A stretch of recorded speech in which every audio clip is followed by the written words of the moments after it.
Very good evening, नमस्कार।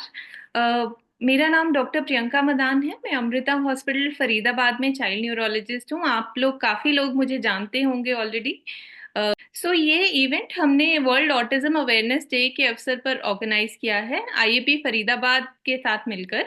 World autism awareness day 2 अप्रैल को मनाया जाता है। जैसे कि आप सभी जानते हैं कि आजकल ऑटिज्म काफी कॉमनली देखा जाता है और इसके साथ जुड़े काफी मिथ्स मिसकंसेप्शंस हैं और काफी बार इसके अराउंड अवेयरनेस भी नहीं होती है। लोग काफी लेट आते हैं, डायग्नोसिस भी काफी लेट बनती है।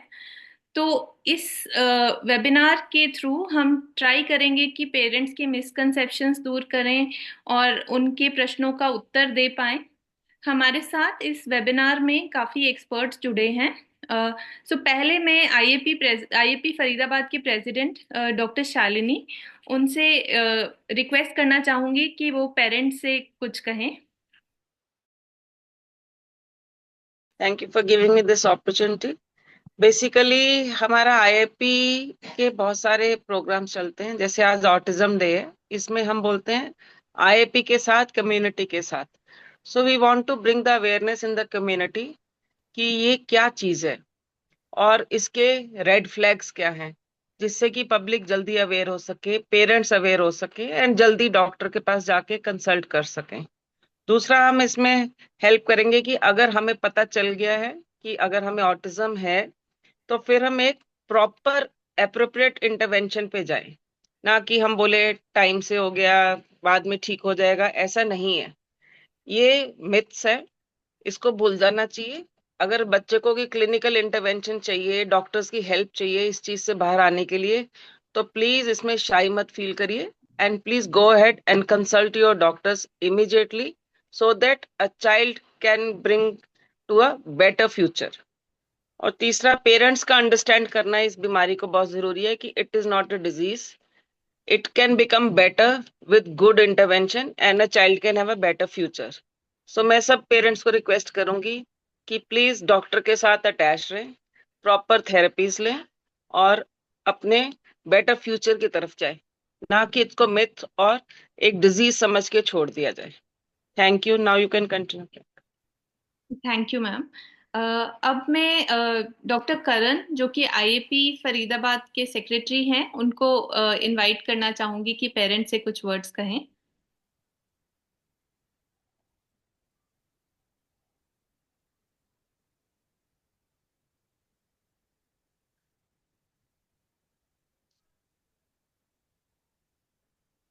Hello, can you hear me? Yes yes doctor Karan. Hello, hi, Dr. Priyanka. Hello, ma'am, Dr. Shalini, ma'am. And I can see Dr. Ankit also. Hi, Ritu. Hello.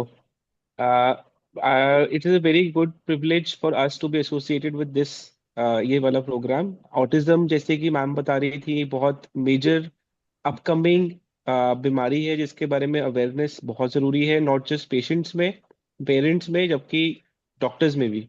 तो मैं time ज़्यादा नहीं लूंगा and I will also want to listen to all the expert speaking. So please continue ma'am. Thank you doctor Karan. तो अभी हम world autism awareness day के बारे में बात कर लेते हैं थोड़ा सा।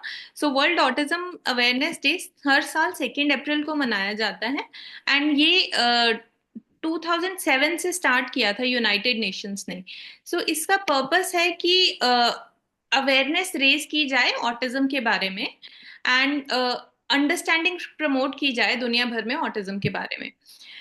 ये मोर देन 190 कंट्रीज में मनाया जाता है। इस दिन काफी इवेंट्स, कैंपेन्स और एजुकेशनल एक्टिविटीज होती हैं जिससे इन ऑटिज्म से प्रभावित व्यक्तियों और बच्चों के लिए एक्सेप्टेंस क्रिएट की जाए सोसाइटी में। उनको प्रॉब्लम्स हैं वो हम सभी समझते हैं, बट स्टिल उनके लिए एक्सेप्टेंस उतना अच्छा नहीं है इवन इंडियन सोसाइटी में। सो ऑटिज्म अवेयरनेस डे का मेन मोटिव यही है। ऑटिज्म अवेयरनेस डे 2025 का थीम है advancing neuro diversity and UN sustainable development goals. इसके अंतर्गत यही आता है कि की फोकस इंक्लूसिव हेल्थ केयर पे होना चाहिए, क्वालिटी एजुकेशन पे काफी बार इन बच्चों को प्रॉपर एजुकेशन नहीं मिल पाती है, कई बार काफी बार उनको स्कूल्स में एडमिशन नहीं मिल पाती है। फिर वर्क प्लेस एक्सेसिबिलिटी या एम्प्लॉयमेंट भी नहीं मिल पाती है कई बार प्रॉपर ऑटिज्म से प्रभावित व्यक्तियों और बच्चों में।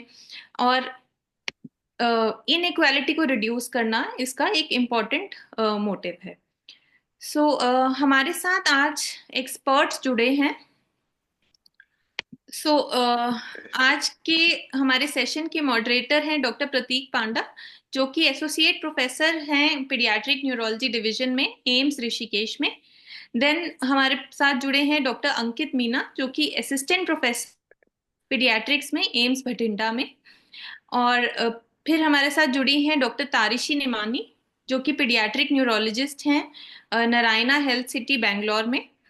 देन हमारे साथ डॉक्टर नंदिनी शुक्ला जी जुड़ी हैं, जो कि साइकोलॉजिस्ट हैं अमृता हॉस्पिटल फरीदाबाद में। एंड देन हमारे साथ मिस अनुगाता रॉय जुड़ी हैं, जो कि ऑक्यूपेशनल थेरेपिस्ट हैं पीएमआर विभाग में एम्स ऋषिकेश में। सो अब मैं डॉक्टर प्रतीक को हैंड ओवर करती हूँ टू स्टार्ट द सेशन।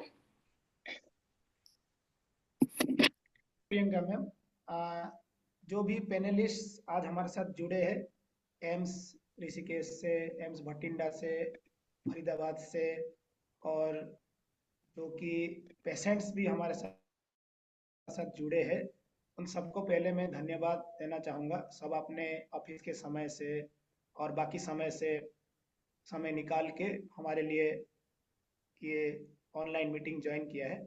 तो हमारे साथ 5 पैनलिस्ट जुड़े हैं और प्रियंका मैम भी है, जो हमारे सीनियर जो पीडियाट्रिक न्यूरोलॉजिस्ट हैं।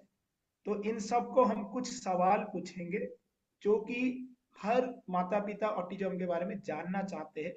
बहुत से लोग बहुत से आपको सलाह दिए होंगे, कुछ डॉक्टर्स दिए होंगे, कुछ आपके रिलेटिव्स दिए होंगे, कुछ आपका जानने पहचानने वाले दिए होंगे। क्या वो सब सही है या उनमें कुछ कुछ कुछ चीजें सही है, कुछ गलत भी हो सकते हैं? इस सब के बारे में हम अभी डिस्कशन करेंगे। सबसे पहले next slide please. Hybronica team, thank you. सबसे पहले सवाल, क्या है ये ऑटिज्म? उसके बारे में जानने के लिए हमने सबसे सीनियर हमारे प्रियंका मैडम है, वो हमारे साथ, तो आप सब लोग ऑलरेडी इंट्रोडक्शन ले ही चुके हैं। तो thank you Prateek. So autism, जैसे कि आप काफी लोग जानते ही हैं जो भी हमारे साथ जुड़े हैं, कि एक न्यूरो डेवलपमेंटल कंडीशन है जो कि कम्युनिकेशन को, बिहेवियर को और सोशल इंटरेक्शन को अफेक्ट करता है। तो ये बच्चों में स्पीच डिले, बोलने की समस्या, लेट बोलते हैं या नहीं बोलते हैं, या बिहेवियर की समस्या, हाइपर एक्टिविटी, गुस्सा और सोशल इंटरेक्शन की समस्या, जैसे कि वो दूसरे बच्चों से मिक्स नहीं होते, आई कांटेक्ट नहीं करते, मतलब वर्बल यानी कि बोला हुआ कम्युनिकेशन और जेस्चरल कम्युनिकेशन, इशारे करना या आई कांटेक्ट करना, उस सब में समस्या रहती है। सो ऑटिज्म, जैसे कि आप सभी जानते हैं कि एक स्पेक्ट्रम है। तो हमारे पास भी जो कुछ सिम्टम्स होते हैं उनमें और कुछ नहीं होते हैं, और कई पेशेंट्स बहुत सिवियर होते हैं जिनमें ऑलमोस्ट सब तरह के सिम्टम्स दिखते हैं। तो ये एक स्पेक्ट्रम है और ये एक नॉर्मल बिहेवियर का ही स्पेक्ट्रम है। तो एंड ऑफ जो स्टार्ट जहां से हो रहा है वो नॉर्मल बिहेवियर से स्टार्ट हो रहा है, एंड फिर mild autism, moderate, severe autism होता है। इसका प्रेवलेंस लगभग 1 in 54 चिल्ड्रन में देखा जाता है। ये इंडिया में भी प्रेवलेंस के फिगर्स जो भी उपलब्ध हैं वो भी अराउंड इतना ही है, 1 in 50, 1 in 60 के अराउंड। एंड जो ये अभी ये आजकल ये बहुत ज्यादा बढ़ता जा रहा है बिकॉज ऑफ स्क्रीन टाइम से भी एसोसिएशन देखा जा रहा है। सो बिकॉज ये आज कल बहुत बढ़ता जा रहा है और ये समस्या है, तभी हम ये सेशन कर रहे हैं आज इसको डिस्कस करने के लिए। सो एएसडी यानी कि ऑटिज्म सभी रेसेस में, सभी एथनिक, सभी कम्युनिटीज में देखा जाता है, सभी सोशो इकोनॉमिक बैकग्राउंड्स, यानी कि मतलब रिच में, पुअर में, ऐसे एएसडी कोई भेदभाव नहीं करता है। तो ये प्रॉब्लम काफी हर तरह के सोशो इकोनॉमिक स्टेटा में देखी जाती है। Thank you. Over to you doctor Prateek. Thank you Priyanka ma'am. तो सभी माता पिताओं से हम यही मैसेज देना चाहते हैं, ऑटिज्म जो है एक स्पेक्ट्रम है। आज आपके बच्चे का ऑटिज्म अगर बहुत ज्यादा है तो ऐसा नहीं कि हमेशा रहेगा। हर ऑटिज्म का बच्चा अलग है। कैसे अलग है वो हम आगे सब कुछ डिस्कस करेंगे। और ऑटिज्म हर देश में है, हर जाति में है, हर जगह है हमारे देश में। और धीरे धीरे ऑटिज्म अभी हमारा बाकी बीमारियां हम देखेंगे, जैसे दिमाग की इन्फेक्शन हो, बाकी बीमारियां कम हो रहे हैं, पर ये ऑटिज्म बढ़ रहे हैं। तो इसमें दुखी होने की जगह ये भी जानना जरूरी है कि इनके लिए बहुत ट्रायल्स, रिसर्च चल रहे हैं। तो सुधार भी आने का संभावना ज्यादा हो रहा है। और ये जानने के लिए हम सबसे पहले, नेक्स्ट स्लाइड प्लीज भाई ब्रैन। तो सबसे पहले हमें जानना है, हमारे साथ जो माता पिता जुड़े ये बड़े ध्यान से सुने, क्योंकि आपके आसपास और भी बच्चे ऑटिज्म के हो सकते हैं। तो ये क्या, ये शुरुआती संकेत है, शुरुआती सिम्टम्स और अर्ली साइंस जो हम बोलते हैं। जितना जल्दी हम इनका इलाज चालू करेंगे उतना जल्दी और उतना ज्यादा सुधार आने का संभावना है। तो हर माता पिता को, हर समाज के हर व्यक्ति को ऑटिज्म के जो शुरुआती लक्षण और शुरुआती संकेत जो होता है वो जानना जरूरी है। उसके लिए हम डॉक्टर अंकित को बुलाना चाहेंगे। डॉक्टर अंकित मीना। नमस्कार। मैं बात करूंगा कि ऑटिज्म के शुरुआती लक्षण क्या हो सकते हैं और शुरुआत में क्या लक्षण देखने को मिल सकते हैं बच्चों में। तो अगर हम बात करें जन्म के प्रथम वर्ष में 6 से 12 महीने की उम्र में, तो ये देखा गया है कि बच्चों का जो आई कांटेक्ट होता है, जो अपनी सबसे पहले बच्चा अपनी माँ से नजरें मिलाना सीखता है 2 से 3 महीने की उम्र पे, तो उसमें कहीं ना कहीं या तो आई कांटेक्ट लिमिटेड होता है या उसमें देरी होती है। बच्चा माँ को देख के मुस्कुराता है तो इसको सोशल स्माइल बोलते हैं, तो उसमें भी देरी होती है। तथा उसके फेशियल गेस्चर या जिनको हाव भाव कहें वो भी लिमिटेड होते हैं। अब बात करते हैं दूसरे और तीसरे वर्ष में, तो इनमें देखा गया है कि प्रिटेंड प्ले करने में उनको दिक्कत होती है, लैंग्वेज डिले होता है या कुछ शब्द बोलते ही नहीं है। जो शब्द बच्चे को 1 साल की उम्र पे बोलने चाहिए थे वो 2 साल के बच्चे में अभी तक नहीं आए हैं। रिपीटेटिव बिहेवियर हो सकता है, जैसे हाथ को फड़फड़ाना, खिलौने या फिर ऐसे खिलौने की या गाड़ी के टायर को घुमाते रहना, तो इस तरह का व्यवहार देखने में मिलता है। उसके बाद जो प्री स्कूल एज होता है, 3 साल से बड़े बच्चे, उनमें ये देखा गया है कि या तो वो जो शब्द हैं वो उन्हीं शब्दों को, अगर कोई एक लाइन बोली तो उसको दोहराते रहते हैं। एक फिक्स्ड रूटीन वो फॉलो करना ज्यादा पसंद करते हैं। अगर उसमें कुछ परिवर्तन हो तो उसका विरोध उनमें देखा गया है। और कभी हो सकता है या पर्टिकुलर सब्जेक्ट हो सकता है, और या कोई टॉपिक हो सकता है जिनमें उनकी विशिष्ट रुचि होती है। थैंक यू डॉक्टर अंकित। तो जैसे डॉक्टर अंकित ने अभी हमें समझाया है, हमें ऑटिज्म को 3 साल से पहले, टॉडलर माने हम बोलते हैं प्री स्कूल एज, उससे भी पहले 3 साल से पहले हम चाहते हैं भारत के हर ऑटिज्म के बच्चे को पेडियाट्रिशियन या बच्चों के डॉक्टर के पास पहुंच जाना चाहिए। ये तभी संभव हो सकता है जब मम्मी पापा ये मान के चले 1 साल की उम्र में बच्चा मम्मी पापा, मामा पापा इतना बोल देना चाहिए। अगर बोल नहीं आ रहे हैं और अगर आपको लग रहा है कि बच्चा आपका सुन तो रहा है कभी, पर उतना इशारों से भी हमसे नहीं मिल रहे, और उनका बोलना और इशारों से बात करना कम लग रहा है, तो जल्दी से अपने बच्चों के डॉक्टर से संपर्क करें, जो भी आपके नियरेस्ट है। Next slide please. तो ये तो हो गया जो छोटे बच्चों में, जिससे हम ऑटिज्म में संदेह कर सकते हैं। पर क्या है ये ऑटिज्म? जैसे हमारे पास कोई संदेह के साथ आता है, हम बच्चों के डॉक्टर के पास, मम्मी पापा बोलते हैं कि बच्चा बोल नहीं रहा है, किसी से मिल नहीं रहा है, हमेशा अलग से चीजों के साथ, घूमते हुए चीजों के साथ खेलता है, हमें लग रहा है ये ऑटिज्म हो सकता है। हो सकता है सुनाई में दिक्कत हो सकता है उनका मम्मी पापा ने लेट बोला है, ये भी लेट बोल रहे, हो सकता है कि दिमाग में कुछ समस्या हो। तो हम ये ऑटिज्म के जो प्रॉपर क्या होता है, जो 3 साल से ऊपर वाले बच्चे में ये लक्षण हमें देखने को मिलते हैं, ये जो प्रॉपर सिम्टम्स होते हैं जिसके बेसिस पे हम हैं और आगे इलाज के लिए बढ़ जाते हैं, उसके बारे में हम जानेंगे डॉक्टर तारिसी से। थैंक यू डॉक्टर प्रतीक। मैं सभी पेरेंट्स को नमस्ते कहना चाहूंगी। तो जैसा कि डॉक्टर प्रतीक और डॉक्टर अंकित मीना ने हमें अर्ली साइन सिम्टम्स और विस्तार में थोड़ा बताया कि पेरेंट्स रिकग्नाइज कर पाए अपने बच्चे में ये प्रॉब्लम्स आ रही है। बट जब ये बच्चे और पेरेंट्स हमारे पास आते हैं तो ऑटिज्म की डायग्नोसिस के लिए कोई टेस्ट नहीं है, कोई ब्लड टेस्ट या कोई डेफिनेट टेस्ट बोल के हम बोल दें कि ये ऑटिज्म है।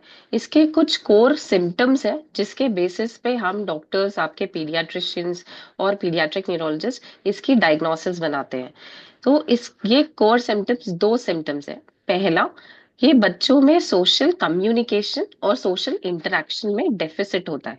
मतलब कि ये बच्चे जनरली अपनी दुनिया में रहना पसंद करते हैं, किसी से ज्यादा इंटरेक्ट नहीं करते, उनसे जब बात करो तो आई कांटेक्ट नहीं देते हैं, उन्हें अपनी बात को एक्सप्रेस करना नहीं आता है, उनको दूसरों के साथ घुलना मिलना, फ्रेंडशिप बनाने में दिक्कत आती है। कुछ बच्चों में कम्युनिकेशन मतलब डिलेड स्पीच या उनके पास लिमिटेड वर्ड्स, कुछ सिंगल वर्ड्स ही बोल पाते हैं। कई बार पेरेंट्स बोलते हैं हमारा बच्चा ABCD राइम सब कुछ बोल पाता है लेकिन कम्युनिकेट नहीं कर पाता है, मतलब वो टू वे कॉन्वर्सेशन नहीं कर पाते हैं। अगर उनसे कुछ पूछा जाए तो कैसे जवाब देना है, वो एक ही बार एक ही चीज को रिपीट करते रहते हैं।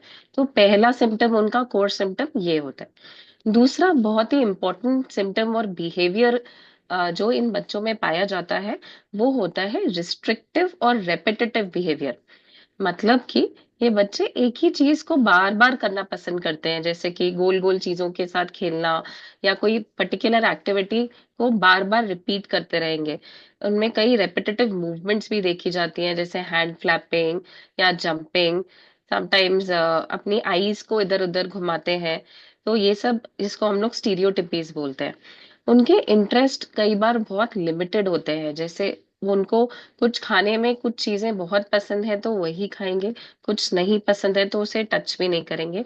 और कई बार पेरेंट्स हमारे साथ ये प्रॉब्लम्स भी लेकर आते हैं कि हमारा बच्चा कुछ नहीं खा रहा है या फ्रूट्स नहीं छूता है।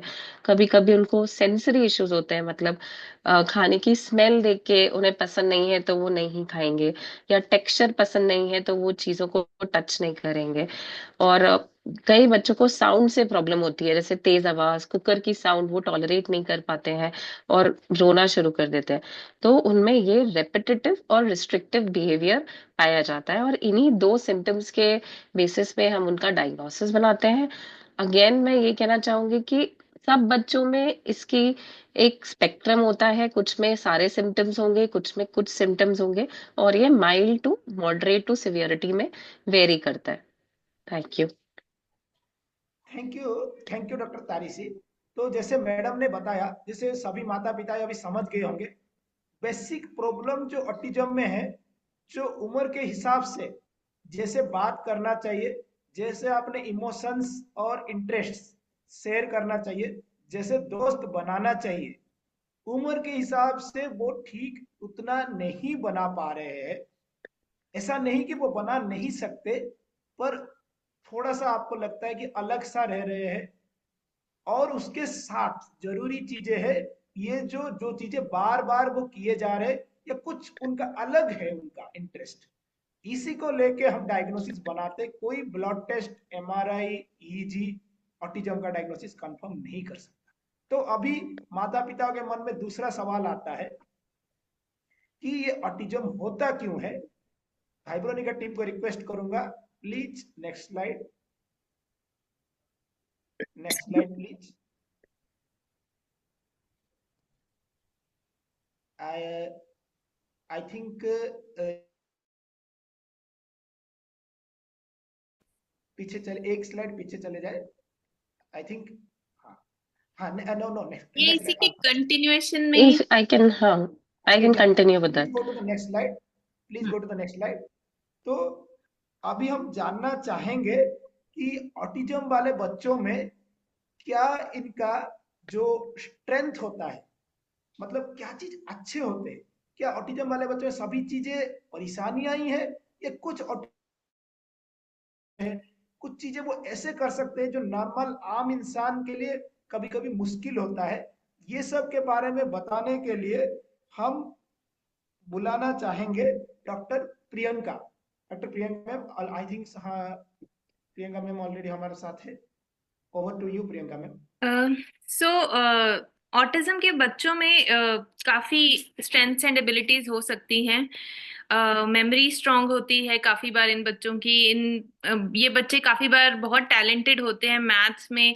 इवन कि कहा जाता है कि आइंस्टाइन और भी काफी फेमस साइंटिस्ट को ऑटिज्म था, हाई फंक्शनिंग ऑटिज्म जिसे हम बोलते हैं। फिर इनमें विजुअल स्किल्स बहुत ज्यादा स्ट्रांग होते हैं। ये पिक्चर्स के साथ, डायग्राम्स के साथ बहुत पर्टिकुलर होते हैं, बहुत ध्यान से ड्रॉ करेंगे। सो इन चीजों में इनके स्किल्स और भी डेवलप किए जा सकते हैं। फिर ये गुड होते हैं रूटीन्स में। एंड देन इनकी थिंकिंग भी यूनिक होती है, बहुत क्रिएटिव होते हैं, प्रॉब्लम सॉल्विंग एबिलिटी होती है। एंड सबसे इम्पोर्टेंट बात, ये बहुत ऑनेस्ट और सिंसेयर होते हैं। झूठ बोलना इनको आता ही नहीं है। एंड इनका फोकस और कंसंट्रेशन, अगर इनमें ये हाइपर एक्टिविटी और इनर टेंशन की प्रॉब्लम नहीं है तो उनका फोकस भी काफी डीप होता है। Thank you doctor Prateek, thank you. Thank you doctor Priyanka ma'am. तो ये चीज हम सभी माता पिताओं को बताना चाहेंगे कि कुछ बड़े साइंटिस्ट, वैज्ञानिक जो थे, आइंस्टाइन, न्यूटन, ऐसे कोई कंफर्म नहीं हुआ है, पर अभी आज के जो लोग सोचते हैं, कुछ भैया हमारे आज के जो एक्सपर्ट सोचते हैं, शायद उनको भी ऑटिज्म की समस्याएं थे। कुछ ऑटिज्म के मरीज बहुत बड़े बड़े अच्छे अच्छे नौकरियां भी करके अभी वो वेल एस्टेब्लिश्ड है। तो उनके कुछ चीजें अच्छे होते हैं, कभी कभी वो मैथमेटिक्स में, कभी वो म्यूजिक में, they are better than the normal person. Normal इंसान जो तारिशी, नहीं कुछ कर ऐड सकता। करना चाहेंगे आप इस पर? अगर तारिशी, आप ये उसके बारे में कुछ ऐड करना चाहेंगे तो प्लीज। मैं बस पेरेंट्स को ये मैसेज देना चाहती हूँ कि कई बार हम लोग ऑटिज्म की परेशानी से डील करते वक्त अपने बच्चे की वीकनेस देख रहे होते हैं और उनका जो क्षमता है उसको इग्नोर कर लेते हैं या उसको इम्प्रूव करने पे मेहनत नहीं करते हैं। तो ये बच्चे फिजिकली एकदम फिट है, वो कोई भी स्पोर्ट्स खेल सकते हैं और कई बार अपने जो इनका मेमोरी पावर है उसके बेसिस पे और जो हाई फंक्शनिंग होते हैं वो उसमें बहुत ही एक्सेल करते हैं। तो आप उनके जो वीकनेसेस हैं सोशल कम्युनिकेशन पे वर्क करें, बट अपने बच्चे के टैलेंट को पहचानने के लिए प्लीज कोशिश करें उनको म्यूजिक, आर्ट, मैथ्स, इन सब चीजों के लिए equal opportunity like any other normal child के जैसे उनको पार्टिसिपेट कराएं और तभी आप उनके टैलेंट्स को पहचान पाएंगे और शायद उसी में से कोई बच्चा बहुत बड़ा आर्टिस्ट या म्यूजिशियन आगे जाके बन पाए। तो हमें उम्मीद रखनी है और अपने बच्चे के अच्छी क्वालिटीज को पहचानने की पूरी कोशिश करनी है और हम सब हैं आपके सपोर्ट के लिए।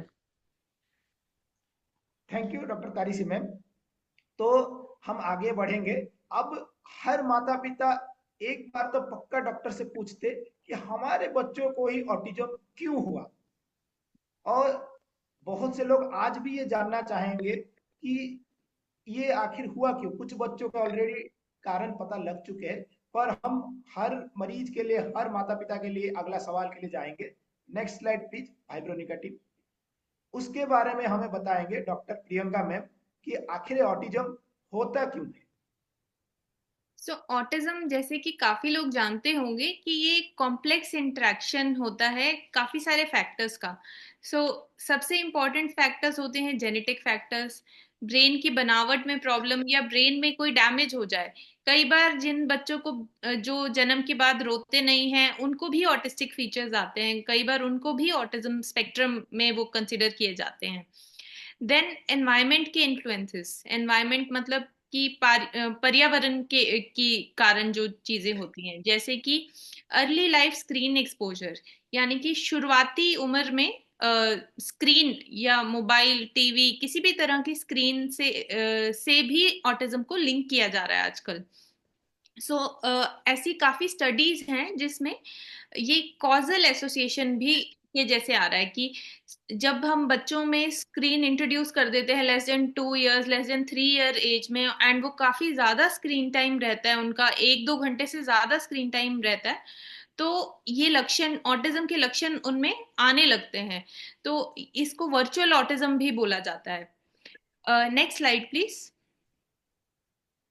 और जो स्क्रीन टाइम है वो सोशल विड्रॉल को एक्सैसरबेट कर सकता है, मतलब कि जो सोसाइटी से वो दूर रहते हैं, स्क्रीन में ही खोए रहते हैं, अपने पेरेंट्स से भी फेस टू फेस इंटरेक्शन नहीं हो रहा है। आजकल की इतनी भाग दौड़ वाली चलती दुनिया में ये सब बहुत कॉमन है कि बच्चों को बहुत जल्दी स्क्रीन दे दिया जाता है। बच्चा खाना नहीं खाता है तो उसको स्क्रीन दे देते हैं, या बच्चा रो रहा है तो उसको स्क्रीन दिखा के चुप कराया जाता है, बट ये एक बहुत ही गलत प्रैक्टिस है।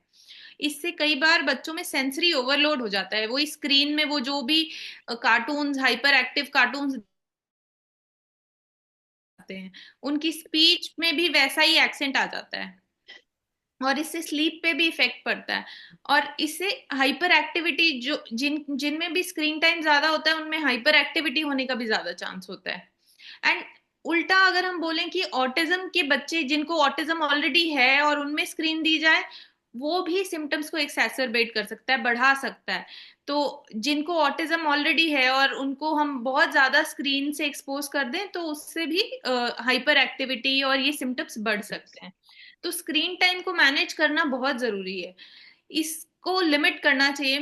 Less than 2 year as group में तो मतलब WHO रिकमेंडेशन भी यही है कि 0 होना चाहिए स्क्रीन टाइम। दूसरा चीज, हमें कंटेंट भी क्या देख रहे हैं बच्चे, कार्टून्स ही देखते रह रहे हैं या शॉर्ट्स, आजकल तो बच्चे सारा चीजें hyper activity in attention create करती हैं, तो ये कंटेंट को भी मॉनिटर करना बहुत जरूरी है। एंड अगर स्क्रीन देख भी रहे हैं थोड़ी देर के लिए भी बाय चांस आपको दिखाना पड़ रहा है तो आपको मतलब ब्रेक्स के साथ दिखाना है, बहुत लंबे टाइम के लिए कंटिन्यूटी में स्क्रीन मत दिखाइए please. Thank you. Thank you doctor Priyanka ma'am.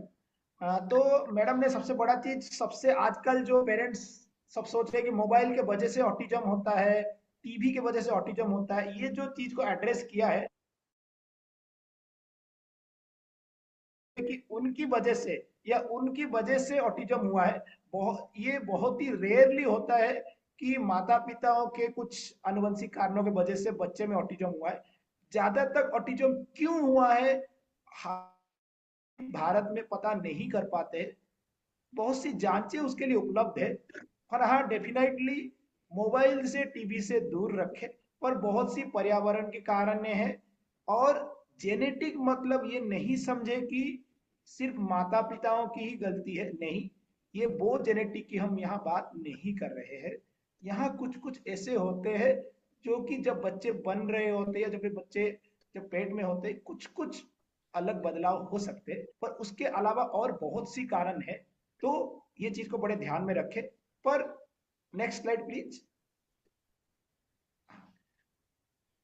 तो सबसे जो है ये जानना चाहेंगे कि हम ये जो टेस्ट है, बहुत सी टेस्ट है, हम ब्लड टेस्ट तो नहीं करेंगे, पर जैसे हर माता पिता जब बच्चे को लेके आए होंगे ऑटिज्म के, हम कुछ और तरह का टेस्ट करते हैं इसमें, जिसको हम बोलते हैं कि जिसमें बच्चे से हम ऑब्जर्व करते हैं, माता ये पिताओं डॉक्टर से सवाल अंकित पूछते बताना हैं। चाहेंगे I think. Doctor Ankit please.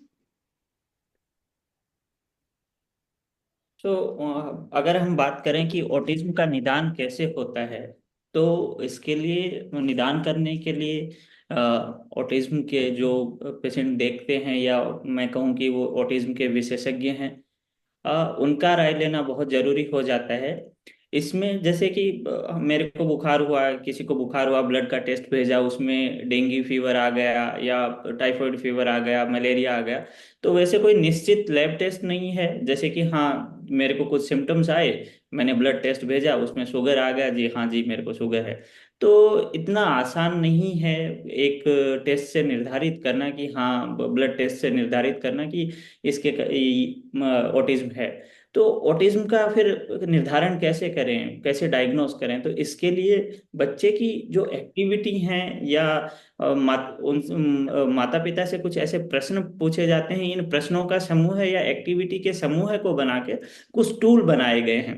तो इन टूल को भी दो पार्ट में डिवाइड किया गया। स्क्रीनिंग टूल जिसको बोलते हैं, जिससे कि स्क्रीन करते हैं, मतलब हाँ कि स्क्रीनिंग टूल पॉजिटिव आने पे या उसमें से ज्यादातर क्वेश्चंस का उत्तर हाँ में आने पे हम ये संदेह कर सकते हैं कि हाँ, स्क्रीनिंग बच्चे को ऑटिज्म हो सकता है। और उसके बाद डायग्नोस्टिक टूल आते हैं। तो स्क्रीनिंग टूल की मैं बात करूं तो modified checklist for autism in toddler, M CHAT होता है, सोशल कम्युनिकेशन क्वेश्चनर एससीक्यू, और childhood autism spectrum test. So ये स्क्रीनिंग टूल हैं। डायग्नोस्टिक टूल की बात करें तो autism diagnostic observation schedule, ADOS 2, और ADI R autism diagnostic interview revise. So ये डायग्नोस्टिक टूल हैं। इसके अलावा इजी एमआरआई और कभी कुछ कुछ जेनेटिक टेस्ट भेजे जाते हैं। क्योंकि क्या होता है कि जैसे सपोज किसी बच्चे में संदेह किया कि ऑटिज्म है, पहले वो कुछ शब्द बोल रहा था, आई कांटेक्ट था, कुछ एक्टिविटी या जो विकास था, वो विकास का रिग्रेशन हो गया है, या वो बच्चा वो चीजें भूल गया है कहें, तो उस कंडीशन में ईईजी किया जाना चाहिए। और जैसे बच्चे की सिर का साइज छोटा है या सर का साइज नॉर्मल साइज से बड़ा है, या बच्चे को ऑटिज्म के साथ दौरे की भी शिकायत है, तो उस कंडीशन में ईईजी किया जाना चाहिए, उस कंडीशन में एमआरआई भी किया जाना चाहिए। और कई बार उसका चेहरे की बनावट जो कि माता पिता से नहीं मिलती है और किसी पर्टिकुलर सिंड्रोम और या हम कहें कि फेशियल डिस्मॉर्फिज्म जिसको कहते हैं वैसा लगे, तो उस कंडीशन में हम लोग कुछ जेनेटिक टेस्ट भेज सकते हैं। थैंक यू डॉक्टर अंकित। तो फिर से मैं माता पिता को याद दिलाना चाहूंगा, जो डॉक्टर प्रियंका ने शुरू में याद दिलाया था, कोई भी सवाल पूछना है तो आप चैट बॉक्स में अपना सवाल लिख सकते हैं। हम आपका हर सवाल का जवाब अंत में, जैसे सेशन अंत होने के बाद हर सवाल का जवाब देंगे। तो आगे बढ़ते हुए बहुत सी टेस्ट का नाम बताया गया है। तो ये टेस्ट को करने के लिए हमें एक्सपर्ट्स चाहिए, जिनको हम बोलते हैं कि साइकोलॉजिस्ट। हर माता पिता अपने बच्चे को लेके कभी ना कभी साइकोलॉजिस्ट के पास गए होंगे। हमने भी अपने पास एक एक्सपर्ट्स, जो एक साइकोलॉजिस्ट को बुलाया है इन टेस्ट के बारे में आपको बताने के लिए। तो वो आपको विस्तार में बताएंगे। Next slide please. Vibronica team, हाँ। तो ये जो साइकोलॉजिस्ट जो जांचें करते हैं, ये एक अलग तरह का जांचें, वो किस तरह से करना है और उसके लिए क्या प्रिपरेशन करके बच्चे को लाना है, कैसे करना है, वो बताएंगे doctor Nandini. Over to you doctor Nandini. Thank you, Dr. Pratik. Good evening, everyone. Thank you, ma'am, for this opportunity. जैसे कि अभी बात करी है कि कुछ स्केल्स और डायग्नोस्टिक टूल्स होते हैं जो कि हम ऑब्जर्व करते हैं एक्टिविटी, किस तरह से बच्चा इंटरेक्ट कर रहा है चीज़ों से, और हम कुछ जो है इंटरव्यू बेस होता है जो हम पेरेंट्स, प्राइमरी केयर गिवर्स जो होते हैं उनसे पूछते हैं। तो जैसे चाइल्डहुड ऑटिज्म रेटिंग स्केल है जो कि 2 साल के बच्चों के ऊपर और उनसे अबव एज में यूज होता है। तो इसमें भी हम जैसे पेरेंट्स से पूछ सकते हैं कि सोशल कम्युनिकेशन कैसा है, आई कांटेक्ट कैसा था। तो इन सब चीज़ों पे हम रेट करते हैं जिससे कि हमें सिवियरिटी पता लगती है। इसके अलावा एक कार्ड्स का और हाई फंक्शनिंग के लिए होता है जिसकी प्रीरिक्विजिट होती है कि हम 6 साल का बच्चा हो और IQ एटलीस्ट 85 एंड अबव हो। जैसे कि मैम ने बताया था कि कुछ हमें पता लगता है कुछ बच्चों में, जैसे उनमें बहुत सारी ऐसी एबिलिटीज होती हैं जो कि बाकी बच्चों के हिसाब से और अधिक दिखती हैं, जैसे कि मेमोरी बहुत अच्छा होना या फिर क्रिएटिविटी बहुत होना, आर्ट्स में बहुत अच्छा होना। तो वो हम ऐसे बच्चों में हम हाई फंक्शनिंग देखते हैं। चेकलिस्ट के बारे में बात हो चुकी है। अब हम थोड़ा बात करेंगे इनक्लेन और आयसा के बारे में। बेसिकली कार्स और ये सारी जो है ये बाहर के बच्चे, बाहर दूसरी कंट्रीज में यूज होता है, पर भारतीय बच्चों के लिए स्पेशली जो है हमारा इनक्लेन और आयसा ये दोनों बने हैं। इसमें भी डिसेबिलिटी सर्टिफिकेशन बेसिकली जब हम देखते हैं तो डायग्नोसिस के लिए इनक्लेन और सिवियरिटी डिसेबिलिटी देखने के लिए हम आयसा यूज करते हैं। दोनों में ऐसा में भी हम ये देखते हैं कुछ चीजें ऐसी होती हैं कि हम जैसे बॉल है उसके साथ कैसे इंटरेक्ट कर रहा है बच्चा, कार है उसके साथ कैसे इंटरेक्ट कर रहा है बच्चा, तो ये सारी चीजें और प्लस पेरेंट्स जो बताते हैं।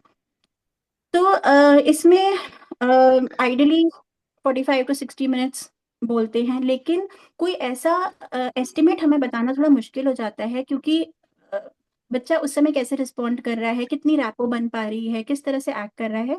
तो कई बार ज्यादा समय भी लग सकता है और ज्यादा सिटिंग्स भी लग सकती हैं। तो इस बारे में हम बात करेंगे कि किस तरह से हम बच्चे को प्रिपेयर कर सकते हैं लाने से पहले। Next slide please. तो बच्चे को लाने से पहले अगर हम थोड़ी केयरफुल प्लानिंग चाहिए होती है हमें, किस तरह से हमें कम्युनिकेट करना है बच्चे को,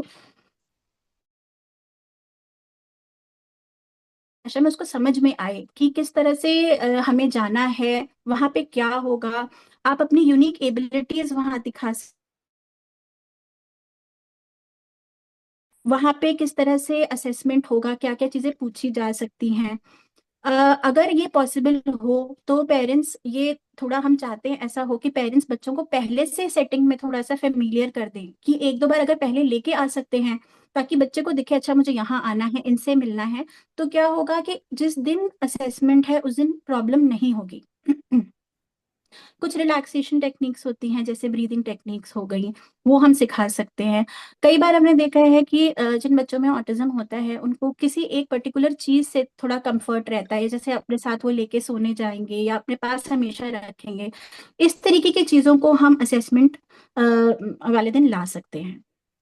ये समझाना कि एक बाउंड्री सेट करना कि हाँ हमें ज्यादा टाइम लग सकता है या 2-3 बार जाना पड़ सकता है, ये सारी चीजें मतलब हमें एटलीस्ट हफ्ता 10 दिन पहले से बतानी चाहिए, बच्चे को समझाना चाहिए। एक और चीज जो हमने देखी है कि जिस दिन मान लीजिए बच्चे को लेकर आना है तो उस दिन बच्चे का स्केड्यूल खराब हो गया, कि हम आज मॉर्निंग में लेकर आना था तो आज इसका जो रूटीन था वो ठीक नहीं हो पाया, हमें जल्दी निकलना पड़ा। अब प्रॉब्लम ये हो जाती है कि अगर इस तरीके की कोई चीज हो गई तो वो पहले ही बच्चा इरिटेबल हो गया, क्योंकि उसे अपने रूटीन में स्टिक करना एक सिम्टम है कि अपने रूटीन पे उसे स्टिक करना अच्छा लगता है। तो अगर हम वही डिस्टर्ब कर देंगे तो असेसमेंट में प्रॉब्लम्स आने के चांसेस बढ़ जाते हैं। तो उस दिन डिस्ट्रैक्शन को सबसे कम रखना, उसके रूटीन पे स्टिक रहना, ये सारे बहुत इंपॉर्टेंट पॉइंट्स हैं। Thank you. Thank you doctor Nandini. तो next slide please. Vibronica team. तो जैसे मैडम ने बताया कि कोई भी ऑटिज्म का हमें असेसमेंट करना है तो बच्चे को ये सावधानियों के साथ, ये एक्स्ट्रा केयर के साथ लाना है, फ्लेक्सिबिलिटी के साथ बच्चे को समझा के। अब सबसे बड़ा चीज जो हम एड्रेस करेंगे उसके बारे में बताने के लिए, ऑटिज्म का ट्रीटमेंट, मैनेजमेंट, इलाज कैसे किया जाता है, उसके लिए भाई बहनों का टीम प्लीज नेक्स्ट स्लाइड। तो अभी हम सबसे पहले जानेंगे ऑटिज्म का इलाज के लिए सब हमसे सवाल पूछते हैं, सर कोई मेडिसिन लिख दीजिए जिसको हम खाएंगे और बच्चे को खिलाएंगे, या जो भी बच्चा 5-10 महीने में, 5-10 दिन में बोलने लगेंगे। हम सबसे पहले बोलना चाहेंगे ऑटिज्म के लिए मेडिसिन आ रहे हैं, कुछ मेडिसिन है और हम ऑटिज्म के लिए मेडिसिन देते हैं, पर ऑटिज्म का सबसे बड़ा इलाज है थेरापी, जिसके बारे में हम बार बार हमने जिसके लिए साइकोलॉजिस्ट भी है, ऑक्यूपेशनल थेरापिस्ट है और न्यूरोलॉजिस्ट आपको गाइड करते, पूरा टीम जैसे यहाँ उपलब्ध है। तो पहला चीज है, तो इसमें खाली स्पीच थेरापी। तो सभी माता पिता सोचते हैं बच्चा बोल नहीं रहा है तो स्पीच थेरापी करा देते हैं, उससे आराम आएगा, बिल्कुल आराम आएगा, बिल्कुल सुधार आएगा। पर साथ में स्पीच थेरापी के साथ व्यवहारिक थेरापी या बिहेवियर थेरापी का भी जरूरत है। ये सबसे पहला मैसेज मैं ऑटिज्म के जो माता पिताओं को देना चाहूंगा। दोनों चीजें करने हैं। इसके साथ बहुत सी पेरेंट्स पूछते हैं कि हमको आप ऑक्यूपेशनल थेरापिस्ट के पास भी भेज रहे हैं, क्यों भेज रहे हैं, जबकि हम आप तो बता रहे बच्चे को मेनली बोलने में समस्या है। ये भी जरूरी एक चीज है कि ऑक्यूपेशनल थेरापी इसीलिए ज्यादा जरूरी है क्योंकि ये बच्चे कम्युनिकेट इतना कर नहीं पाते हैं, इसीलिए उनका आईक्यू जो है कभी कभी 80 90 100 से ऊपर भी होते हैं, पर उतना चीजें सीख नहीं पाते हैं। और कभी कभी ऑक्यूपेशनल थेरापी के जितने एक्टिविटी हम करते हैं उसके साथ स्पीच थेरापी और व्यवहारिक थेरापी इजी हो जाता है, आसान हो जाता है। जैसे डॉक्टर तारिशी ने पहले बताया है कि उनको कभी कभी सेंसोरी इश्यूज होते हैं, तो उसके लिए और एक थेरापी हम बोलते हैं सेंसोरी इंटीग्रेशन थेरापी। कभी कभी वो साइकोलॉजिस्ट, कभी कभी वो ऑक्यूपेशनल थेरापिस्ट बताते हैं, उसके भी अलग स्पेशलिस्ट होते हैं। ये जो मेन 4 चीजों के अलावा इनका पढ़ाई भी एक अलग तरह से अलग स्ट्रैटेजी के साथ होता है, उसको हम स्ट्रक्चर टीचिंग बोलते हैं, कभी कभी हम स्पेशल एजुकेशन बोलते हैं।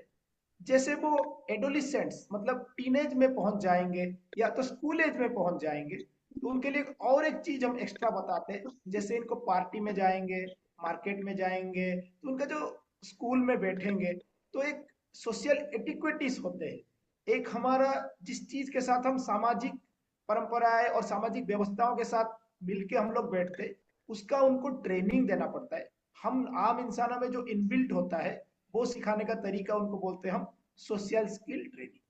इसके अलावा कभी कभी इन बच्चों में और समस्याएं होती है जो कि ऑटिज्म के पार्ट नहीं है पर ऑटिज्म के साथ है। कभी कभी दौरे आ गए, जैसे डॉक्टर अंकित ने बताया था, कभी इनको सोने में समस्या है। बहुत सी ऑटिज्म वाले बच्चे रात में लेट सोते हैं, कभी वो उठ नहीं पाते हैं, कभी वो लेट ही उठते हैं क्योंकि वो लेट सोए, कभी वो बार बार सोते वक्त उठते रहते हैं और रोते रहते हैं, कभी कभी कुछ पर्टिकुलर चीजें जब तक मम्मी पापा साथ में नहीं सोती वो नहीं सोते। इन सब का भी हमें इलाज करना है। कभी कभी वो गुस्सा ज्यादा करते हैं, कभी कभी वो चंचल ज्यादा होते हैं, कभी कभी उनमें एग्रेशन ज्यादा होता है, उसको भी एड्रेस करना होता है। कभी कभी जब वो टीनेज में पहुंचते हैं कुछ और बहुत सेंसिटिव इश्यूज आने लगते हैं जिसको हमें बहुत सेंसिटिव तरीके से एड्रेस करना होता है। कभी कभी उनको खाने में माता पिता को बड़े परेशान करते, एक पर्टिकुलर चीज ही चाहिए, बाकी कोई भी चीज नहीं खाते। कभी कभी उसके वजह से या उसके बिना भी उनको पेट की समस्याएं हैं, कॉन्स्टिपेशन हो, पेट में दर्द होना बहुत ज्यादा होता है। इन सब को भी हमें एड्रेस करना होता है। इस सभी चीजों का एक होलिस्टिक, एक कंप्लीट मैनेजमेंट करेंगे और ये सब आपस में इंटर रिलेटेड है, कनेक्टेड है, तो बच्चे में मैक्सिमम जो सबसे इंप्रूवमेंट आएगा इसी से आएगा। Next slide please. तो ये जो है अभी हम सबसे जो हम आगे जो हम नेक्स्ट बढ़ते हुए हम बताएंगे कि नेक्स्ट हमारा जो ये जो दवाइयां हैं, मैंने अभी बताया था कुछ कुछ दवाई हम ऑटिज्म में फायदा करता है, और ये दवाई के बारे में हमें अभी बताएंगे हमें डॉक्टर तारिशी, आई थिंक डॉक्टर तारिशी। या थैंक यू डॉक्टर प्रतीक। तो डॉक्टर प्रतीक ने काफी विस्तार से और एम्फेसिस देके ये बताया है कि मेन ट्रीटमेंट ऑटिज्म का थेरेपी है, जो कि ऑक्यूपेशनल स्पीच और बिहेवियर थेरेपी है। और जैसे कि आप लोग सब समझ गए हैं इतने डिटेल में कि ये एक डिजीज नहीं है, इसलिए इसका कोई मेडिसिन से हम किसी का बिहेवियर क्योर नहीं कर सकते। जो ऑटिज्म के लिए डॉक्टर्स मेडिसिन लिखते हैं वो मेनली सपोर्टिव, उनके जो परेशानियां हैं अगर वो इतनी ज्यादा हैं कि बच्चे के विकास में, उसके प्रोग्रेस में बाधा बन रही है और वो नहीं हो पा रहा है, तब हम लोग ये मेडिकेशंस का यूज करते हैं। Next slide please.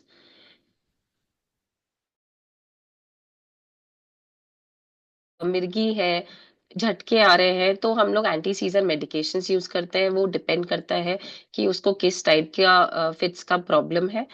कुछ बच्चों में बहुत ज्यादा एक्सेसिव इरिटेबिलिटी होता है, मतलब थोड़ा सा भी रूटीन में चेंज होना या कोई नया चीज इंट्रोड्यूस करने पे मेल्ट डाउन हो जाते हैं, बहुत क्राइंग होती है, जिसकी वजह से पेरेंट्स को घर पे उनको मैनेज करना या कोई भी स्कूल में कोई भी एक्टिविटी में पार्टिसिपेट करना मुश्किल हो जाता है। उस चीज को ब्रेक करने के लिए हम लोग कुछ मेडिकेशंस, जिनको एंटीसाइकोटिक मेडिकेशंस बोला जाता है, यूज करते हैं। सिमिलरली अगर उनका बिहेवियर बहुत ज्यादा हाइपर एक्टिव हो, इम्पल्सिव हो, उन कंडीशंस में भी ये मेडिकेशंस का प्रयोग किया जाता है। अगेन मैं यही बोलना चाहूंगी कि हर बच्चे के लिए ये मेडिकेशंस की जरूरत नहीं है।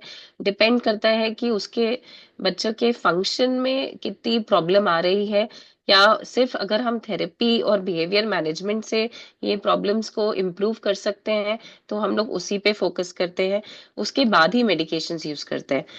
कई बच्चों में स्लीप प्रॉब्लम्स बहुत ज्यादा होती हैं, और अगर उनका स्लीप ठीक से नहीं हुआ तो नेक्स्ट डे बिहेवियर भी और ज्यादा खराब होता है। उसके लिए आपके डॉक्टर्स मेलेटोनिन नाम की सिरप कुछ ड्यूरेशन के लिए यूज कर सकते हैं। उसके लिए उसका एक रिदम सेट हो जाता है कि बच्चा इसी टाइम पे सोएगा और इसी टाइम से उठेगा, तो एटलीस्ट उसको 7 to 8 आवर्स की स्लीप रेगुलर मिल जाती है, जिससे उसके बाकी बिहेवियर में भी इम्प्रूवमेंट होता है। इन सब मेडिकेशंस के अलावा कई बार हम लोग कुछ एंटीऑक्सीडेंट्स और ब्रेन के लिए सप्लीमेंट्स यूज करते हैं। वो सब कोई भी मैजिकल मेडिकेशंस नहीं है, वो सब सपोर्ट प्रोवाइड करते हैं बच्चे की कॉग्निटिव एबिलिटीज और उसका कंसंट्रेशन और कामनेस को इम्प्रूव करने के लिए हेल्प किए जाते हैं। बट ये सभी मेडिकेशंस अपने आप से नहीं लेनी है, जब आपके डॉक्टर्स प्रिस्क्राइब करें तभी यूज करनी है। Thank you. Thank you doctor Tarishi. तो डॉक्टर तारिशी ने जैसे अभी समझाया कि कुछ बच्चों में हम दवाई से इम्प्रूवमेंट ला सकते हैं, कुछ जैसे न्यूट्रिशन बेनिफिट्स है, जो स्पेशल सप्लीमेंट्स बोलते हैं हम, वो भी दे सकते हैं। पर सबसे ज्यादा जरूरी है व्यवहारिक therapy. Next slide please. So ये जो व्यवहारिक थेरापी है, बिहेवियरल थेरापी है, वो क्या है उसके बारे में हमें बताएंगे जो ऑटिज्म के लिए डॉक्टर नंदिनी। Thank you. सबसे पहले तो खाली ऑटिज्म नहीं, कोई भी बिहेवियर किसी भी बच्चे का जब हो रहा है तो हम ऐसे नहीं कहते कि वो अपने आप ही हो रहा है, आइसोलेशन में हो रहा है। हर बिहेवियर का कोई कॉन्टेक्स्ट है, मतलब कि उसके पहले कुछ हो रहा था जिसको हम एंटीसीडेंट बोलते हैं, और फिर बिहेवियर होता है, और फिर उसके बाद कुछ ऐसा हो रहा है जो कि उस बिहेवियर को मेंटेन कर रहा है, जिसको ये एक जिस्ट है आपकी अप्लाइड बिहेवियर एनालिसिस की, जो कि हम यूज करते हैं ऑटिज्म के लिए। अ, इसमें हम जो बिहेवियरिज्म है, बेसिकली किस तरह से हमें बिहेवियर को चेंज करना है, वो प्रिंसिपल्स लगाते हैं, जिसको हम रीइंफोर्समेंट कहते हैं। रीइंफोर्समेंट मतलब रिवॉर्ड सिस्टम। कोई भी ऐसा डिजायरेबल बिहेवियर, जो बिहेवियर हम बढ़ाना चाहते हैं, उसको हम रीइंफोर्स करेंगे रिवॉर्ड देके। इसमें हमें जो करना होता है कि वो हर बच्चे के साथ है, चाहे ऑटिज्म हो ना हो, आपको उस बच्चे का एक रिवॉर्ड लिस्ट बनानी है। हो सकता है हमारे लिए कोई चीज रिवॉर्ड की तरह काम करे, पर जरूरी नहीं है कि उस बच्चे के लिए भी वो रिवॉर्ड है। तो आपको पहले ये देखना है कि हमारे बच्चे के लिए क्या चीज रिवॉर्ड की तरह काम करेगी। उसे कोई एक स्पेसिफिक खाने की चीज पसंद है, कोई टॉय पसंद है, तो इस तरह से हमें एक पूरी लिस्ट बनानी होती है। फिर हम देखेंगे कौन सा टारगेट बिहेवियर है, किस बिहेवियर को हमें एड्रेस करना है, एक एक बिहेवियर को लेके चलते हैं। और उसके बाद हम देखते हैं कि वो कौन से कॉन्टेक्स्ट में हो रहा है, उसके पहले क्या हो रहा था, उसके बाद ऐसा क्या हो रहा है कि ये बिहेवियर रिपीट हो रहा है। तो हम दोनों चीजों पे काम करेंगे, हम उस चीज को जो मेंटेन कर रहा है बिहेवियर, उस पे भी काम करेंगे, और उस एनवायरमेंट में भी चेंजेस लाएंगे जिसमें ये बिहेवियर होता है। Next slide. इसमें एबीए थेरेपी में different kinds of ABA therapies होती हैं, जैसे कि डिस्क्रीट ट्रायल ट्रेनिंग हो गई, पिवटल रिस्पांस ट्रीटमेंट हो गया। डिस्क्रीट ट्रायल ट्रेनिंग मतलब कि बहुत कॉम्प्लेक्स, बहुत बड़ा बिहेवियर है, कोई कॉम्प्लेक्स बिहेवियर जिसको हमें हम चाहते हैं कि बच्चे में हो। उस कॉम्प्लेक्स बिहेवियर को हम छोटे छोटे पार्ट्स में डिवाइड करेंगे, और हर एक छोटे पार्ट को हम री करेंगे। जैसे कि किसी ने बोला अभी कि वह पॉटी ट्रेनिंग नहीं हो पा रही है, बच्चा बता दे रहा है कि हाँ मुझे जाना है, लेकिन वो जैसे ही ले जा रहे हैं बाथरूम में वो रो रहा है। अब वो ऐसा क्यों हो रहा है? क्या ऐसा है कि वो फेमिलियर ही नहीं है उस सेटिंग में, क्या ऐसा है कोई सेंसरी इशू हो रहा है, पहले हमें ये सारी चीजें देखनी पड़ेगी। दूसरी चीजें जैसे हम देखते हैं कि वो पिक्टोरियल कार्ड्स को लेके बच्चे बहुत सेंसिटिव हैं, आराम से उस चीजों को समझ सकते हैं। तो हम वो इस तरीके की स्टोरी बुक्स आती हैं, इस तरीके के कार्ड्स आते हैं जिसमें कि वो दिखाते हैं टॉय के माध्यम से कि पहले टॉय ऐसे जाता था, डायपर पहनता था, फिर कैसे कैसे करके उसने पॉटी सीट यूज करना शुरू किया। तो हर एक छोटे स्टेप को, जैसे अगर बच्चा बाथरूम तक भी जा रहा है उसको भी रीइंफोर्स करना है, या फिर जो रूम्स में हम बच्चों के लिए पॉटी लेके आ सकते हैं वहां से स्टार्ट किया, उसको रीइंफोर्स किया, धीरे धीरे उसको वॉशरूम के पास ले गए, या फिर उसके बाद एंड में हम वॉशरूम के अंदर बैठा के पहले उसमें यूज किया, उसको रिवॉर्ड किया, उसके बाद फिर सीट पे एंड हमारा जो होगा कि हम सीट पे बैठा के और फिर उसको रिवॉर्ड कर रहे हैं। पर ये इतना आसान नहीं होता, इसमें टाइम लगता है और कंसिस्टेंटली तुरंत रिवॉर्ड देना होता है हर एक छोटे छोटे बिहेवियर पे। दूसरा है पिवटल रिस्पॉन्स ट्रीटमेंट, जैसे कि इसमें जो हम ग्रोथ के लिए बच्चे के लिए जो बिहेवियर्स बहुत इंपॉर्टेंट हैं, जैसे सेल्फ मैनेजमेंट हो गया, मोटिवेशन हो गया, तो इन सारे बिहेवियर्स को रीइंफोर्स करते हैं। ये कोई भी जिस चीज से बच्चे को इंटरेस्ट है उसमें उससे लेके मोटिवेशन बढ़ाना फिर रिवॉर्ड करना, ऐसे कर सकते हैं। अर्ली इंटेंसिव बिहेवियरल इंटरवेंशन जो है ये बहुत 5 साल से पहले जिन बच्चों को हम देते हैं ये होता है, और इसमें बहुत ही इंटेंसिव ट्रेनिंग होती है। कंसेप्ट सब में रीइंफोर्समेंट का सेम है, लेकिन इसमें क्या होता है सेवरल मतलब काफी घंटे एक दिन में और एक वीक में काफी दिन हमें ये कंसिस्टेंटली करना होता है। वर्बल बिहेवियर थेरेपी स्पेशली हम स्पीच पे करते हैं। स्पीच के डिफरेंट फंक्शंस होते हैं, जैसे कि कुछ आप रिक्वेस्ट करना चाह रहे हो या कुछ कमांड करना चाह रहे हो, तो पहले हमें वो देखना है किस चीज का क्या रोल है और रीइंफोर्समेंट वहां पे यूज करना है। अम, कई बार इसमें हम पिक्चर्स भी यूज कर सकते हैं, जैसे कि पॉइंटिंग है, या फिर पिक्चर्स कार्ड्स दे के भी कर सकते हैं कि अगर बच्चा कुछ बताना चाह रहा है उसको वो कार्ड देना सिखा दिया, उसको भी रिवॉर्ड करना। फिर natural environment training, functional communication training. तो नेचुरल एनवायरनमेंट मतलब कि उसके स्कूल प्लेग्राउंड में हम उस एनवायरनमेंट को यूज कर सकते हैं, वहां पे बिहेवियर्स को रीइंफोर्स कर सकते हैं। कम्युनिकेशन और वर्बल बिहेवियर में ऑलमोस्ट सिमिलर ही है। इंसिडेंटल टीचिंग में हम जैसे थेरेपी रूम में करते हैं, तो हमने काफी सारे ऑब्जेक्ट्स रख दिए, बच्चा खुद से जिस ऑब्जेक्ट को उठा रहा है उसको हम यूज करके उसे सोशल स्किल्स, जैसे उसने बॉल उठाई तो अब हम टर्न टेकिंग सिखा सकते हैं जिसको हम रीइंफोर्स कर सकते हैं। देन लास्टली जैसे स्किल्स ट्रेनिंग है, जैसे सोशल स्किल कम्युनिकेशन ट्रेनिंग, किस तरह से हमें इनिशिएट करना है कम्युनिकेशन को, मतलब कैसे शुरुआत करनी चाहिए कम्युनिकेशन की, कैसे हम उस कम्युनिकेशन को मेंटेन कर सकते हैं, किस तरह से बातचीत को मेंटेन रखना है, कैसे बंद करना है, टर्न टेकिंग कैसे होती है, सबको हमें वही पॉजिटिव रीइंफोर्समेंट। कई बार हम और दूसरे रीइंफोर्समेंट भी यूज कर सकते हैं, जैसे डिफरेंशियल, कि सिर्फ एक टारगेट बिहेवियर को हम रिवॉर्ड दे रहे हैं, बाकी सारे बिहेवियर्स को नहीं रीइंफोर्स कर रहे हैं, तो खाली एक बिहेवियर हो रहा है। तो ये सारा, बट बेसिक कॉन्सेप्ट वही है हमारा, रीइंफोर्समेंट, उस पे ही काम करना, behaviour modification. Thank you. Doctor Nandini, तो एक मैम क्वेश्चन स्पीच पे भी था कि child is around 8 years old and अभी कोई स्पीच नहीं आई है, कुछ ओकेशनल वर्ड्स हैं, तो उसको एबीए से आप कैसे मॉडिफाई कर सकते हैं, कैसे इम्प्रूव कर सकते हैं? पहली बात तो अगर बच्चा कुछ वर्ड्स बोल रहा है, क्या वो उसको रेगुलर रीइंफोर्समेंट उसमें हम दे रहे हैं कि नहीं दे रहे हैं। सबसे पहले तो अगर हम स्पीच को रीइंफोर्स करना शुरू करेंगे और फिर इंट्रोड्यूस करेंगे, और जैसे फंक्शनल वाले मैंने बताया डॉक्टर कि नंदन, आपने, this was a question from a Bangladeshi patient. If you can answer in English, it would be better for him to better understand.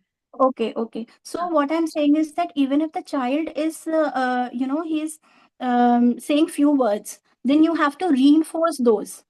Okay, and just see in which context is this happening, is there a specific pattern that before he is uttering these words there is something happening in the environment. Okay, and why is this that only, or is it happening with some person, you know and if it is happening, so then there must be something that that person is doing which is maintaining this behavior. तो इसका एक functional analysis होना बहुत जरूरी है कि किस environment में हो रहा है, किस पर्सन के साथ हो रहा है, और कुछ there is definitely some maintaining behavior. And also whenever this is happening, you have to reinforce it. मतलब आपको एक रिवॉर्ड देना ही देना है, और फिर हम उसके बाद नए वर्ड्स पे जा सकते हैं। पहले हम उनको डिवाइड करेंगे, जैसे कि रिक्वेस्टिंग वाला हो गया कम्युनिकेशन, हो गया लेबलिंग वाला कम्युनिकेशन, हो गया, और उन सबको हमें इमीडिएट रिवॉर्ड करना है। जैसे हमने कोई लेबल बताया, दिस इज दिस, मान लीजिए ये बॉल है, बच्चे ने बॉल बोला, आपको तुरंत तुरंत उसको रिवॉर्ड देना है। बट सबसे पहला आपको जो काम करना है, एक तो ये कि फंक्शनल एनालिसिस कब हो रहा है, क्यों सिर्फ तभी हो रहा है, क्या चीज उसको मेंटेन कर रही है। दूसरा कि एक रिवॉर्ड लिस्ट, हर बच्चे की रिवॉर्ड लिस्ट डिफरेंट होती है। जरूरी नहीं है कि एक बच्चे के लिए अगर उसे गुलाब जामुन पसंद है तो दूसरा बच्चा भी गुलाब जामुन खा के खुश होगा, नहीं, उसका रिवॉर्ड कुछ और होगा। तो वो आपको एक लिस्ट प्रिपेयर करनी बहुत जरूरी है, जो कि हम थेरेपी में फिर यूज करते हैं कि अब बच्चे ने बोला तो हम ये रिवॉर्ड देंगे। I hope this answers the question a little bit. Thank you, thank you doctor Nandini. तो बिहेवियरल थेरेपी, व्यवहारिक थेरेपी के बाद नेक्स्ट स्लाइड प्लीज, हम ऑक्यूपेशनल थेरेपी के ऊपर अभी हम ज्यादा ध्यान देंगे। ये ऑक्यूपेशनल थेरेपी जो है उसके बारे में बताने के लिए डॉक्टर अनुगता को मैं बुलाना चाहूंगा। तो Anugata ma'am, thank you. Thank you. As a occupational therapist हम बच्चों को इंडिपेंडेंट बनाते हैं ताकि वो अपना काम खुद से कर पाए, जिसको हम एडीएल एक्टिविटी बोलते हैं।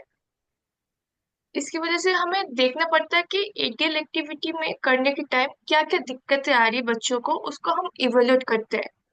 इवेल्युएट करने के बाद हम लोग गोल्स हम गोल्स बनाते हैं और दूसरे प्रोफेशन के साथ डिस्कस करते हैं, जैसे स्पीच थेरेपिस्ट हो गया, स्पेशल एजुकेटर हो गया, साइकोलॉजिस्ट हो गया, एबीए थेरेपिस्ट हो गया, डॉक्टर के साथ डिस्कस करते हैं ताकि हम उनका गोल बना सके, उस पर हम वर्क कर सके। इसके बाद 1 मंथ हो गया, फिर हम उसको रीअसेसमेंट करते हैं कि कितना हुआ, कितना इम्प्रूवमेंट हुआ। इसके बाद अगर कुछ दिक्कतें हो रही, क्योंकि कभी भी क्या होता है कि पेरेंट्स क्या करते हैं, बहुत सारे लोगों का एडवाइस लेते हैं और फिर जैसे मेडिसिन छोड़ देते हैं, कभी सीजर्स फिर से आ जाता है।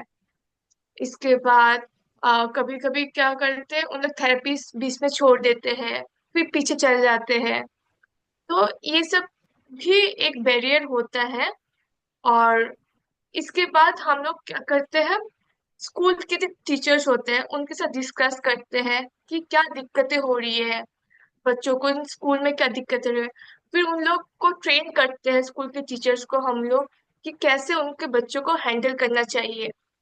फिर हम लोग जैसे स्कूल के टीचर्स भी हमारे साथ कोऑपरेट करते हैं, उन लोग बोलते हैं कि आज इस बच्चे ने ऐसे ऐसे किया, ऐसे इश्यूज हो रहे हैं। फिर हम लोग पैनल डिस्कशन बैठते हैं कि हम आगे क्या कर सकते, उस इश्यूज को कैसे रिजॉल्व कर सकते हैं। और नेक्स्ट स्लाइड प्लीज।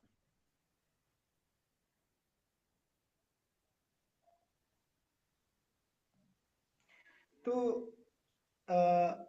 डॉक्टर अनुगता अभी हमें बताया है, तो ये जो ऑक्यूपेशनल थेरेपी है, बच्चा जिस उम्र में जो चीज कर लेना चाहिए बोलने के अलावा हाथ से, कभी जैसे स्कूल के लिए जाए तो लिखना, अपना खाना खुद से खाना, अपना कपड़ा खुद से पहनना, माता पिता सोचते हैं बच्चे को तो बोलने में समस्या है तो ये सब चीजें अपने आप सीख जाना चाहिए। तो पर कभी कभी हमें ऑक्यूपेशनल थेरेपी करने से बाकी चीजों में भी सुधार आता है। तो ये जो डिफरेंट क्या क्या इंपॉर्टेंट एस्पेक्ट्स है, जिससे ये सब स्किल्स बोलते हैं, activities of daily living skills, ADL, तो ये सब इंपॉर्टेंट एस्पेक्ट्स के बारे में डॉक्टर अनुगता विस्तार में हमें बताएंगे। Thank you sir. हम ज्यादा सेंसरीज में काम करते थे, जैसे टेक्टाइल। टेक्टाइल में अगर बच्चे ज्यादा क्या टो वॉकिंग करते हैं, ताकि हम टो वॉकिंग में क्या करते हैं, बच्चा अवॉइड करते हैं टेक्सचर्स को।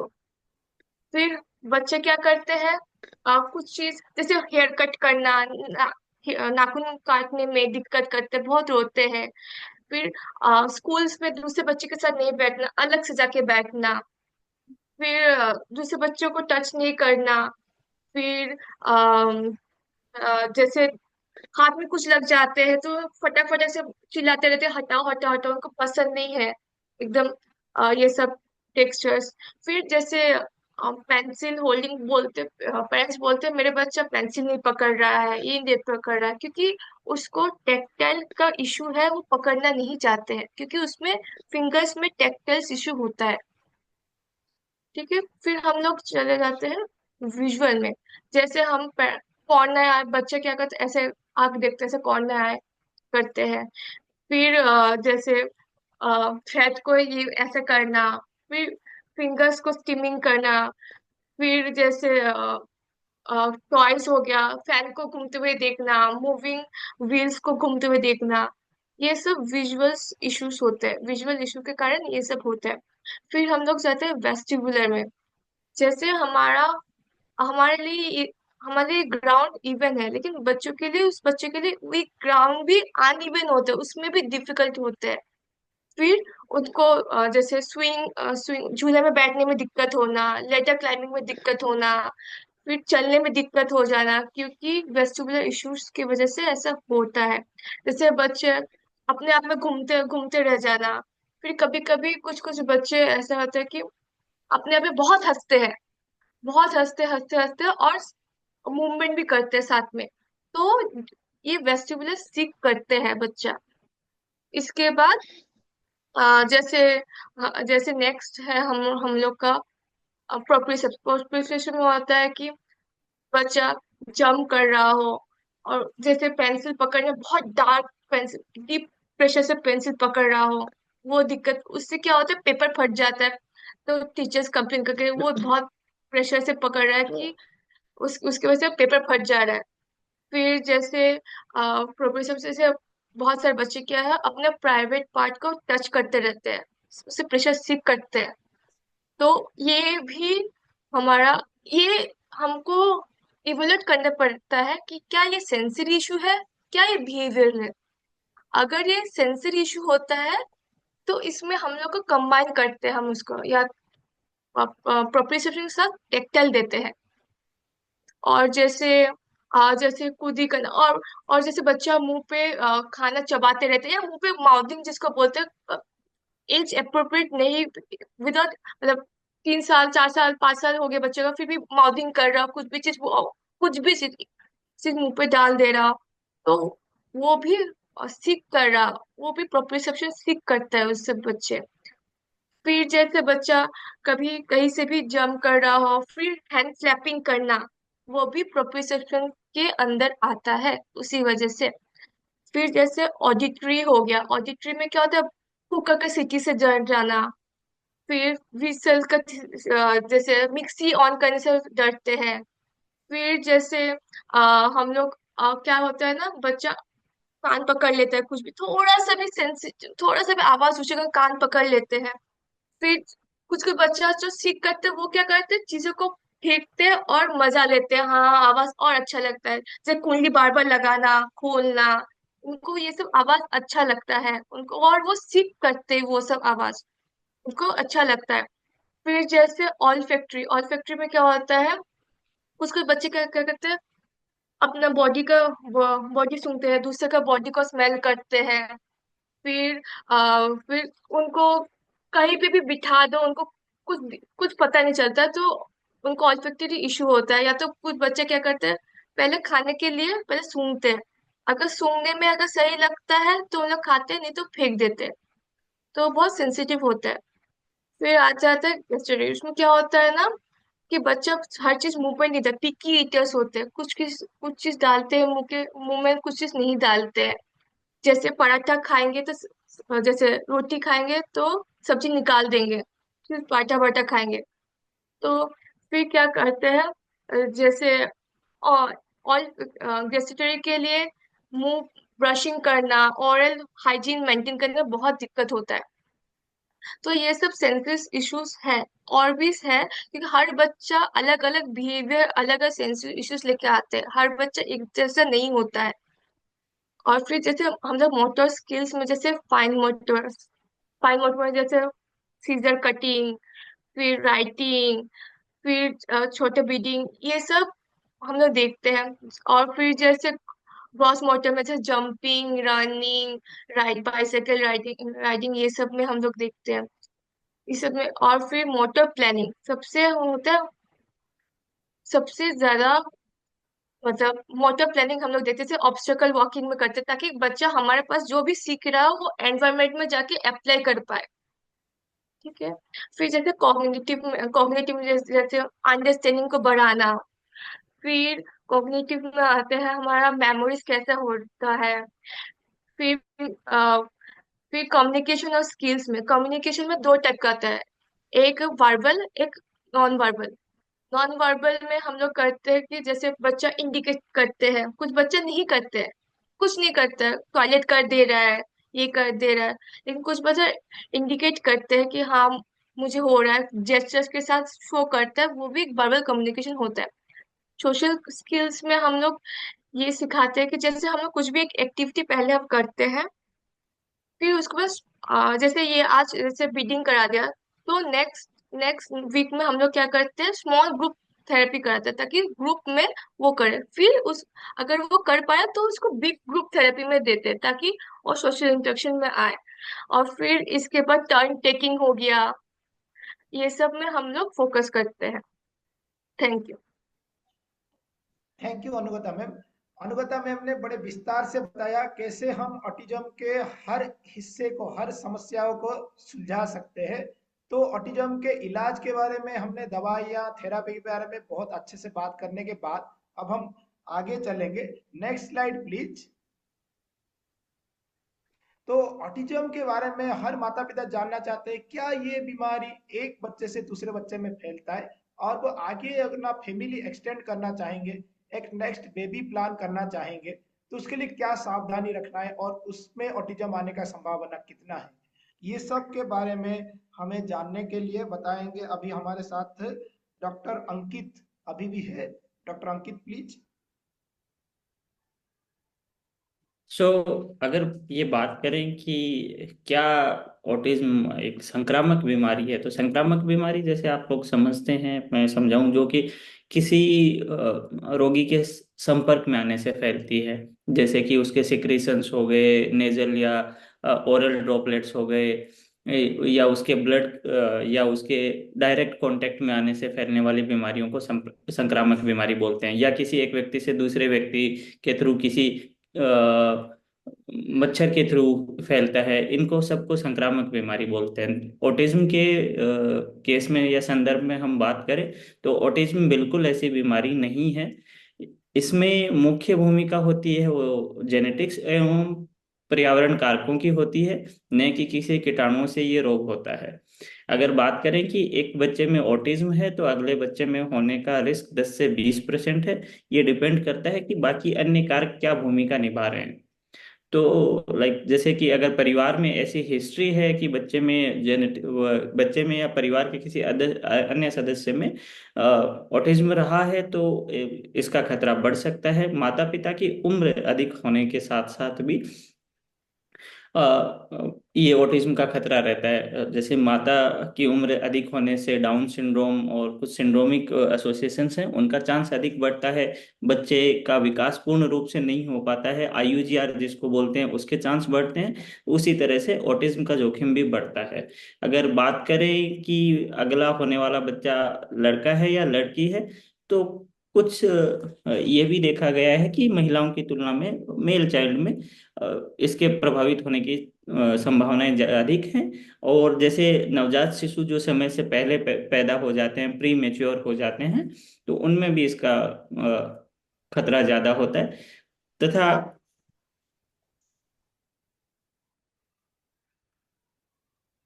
तो सर कभी कभी ये कुछ दवाइयों के या कुछ टॉक्सिन्स के एक्सपोजर के कारण भी ये देखा गया है कि ऑटिज्म होने का खतरा बढ़ता है। बेसिकली ऑटिज्म में होता क्या है कि जो दिमाग की सेल्स, जिनको न्यूरॉन बोलते हैं, उनका जो उनकी जो व्यवस्था होती है या उनकी जो जमावट होती है, उसमें विकार उत्पन्न हो जाता है, जिससे साइनेप्स फॉर्मेशन वगैरह में दिक्कत आती है।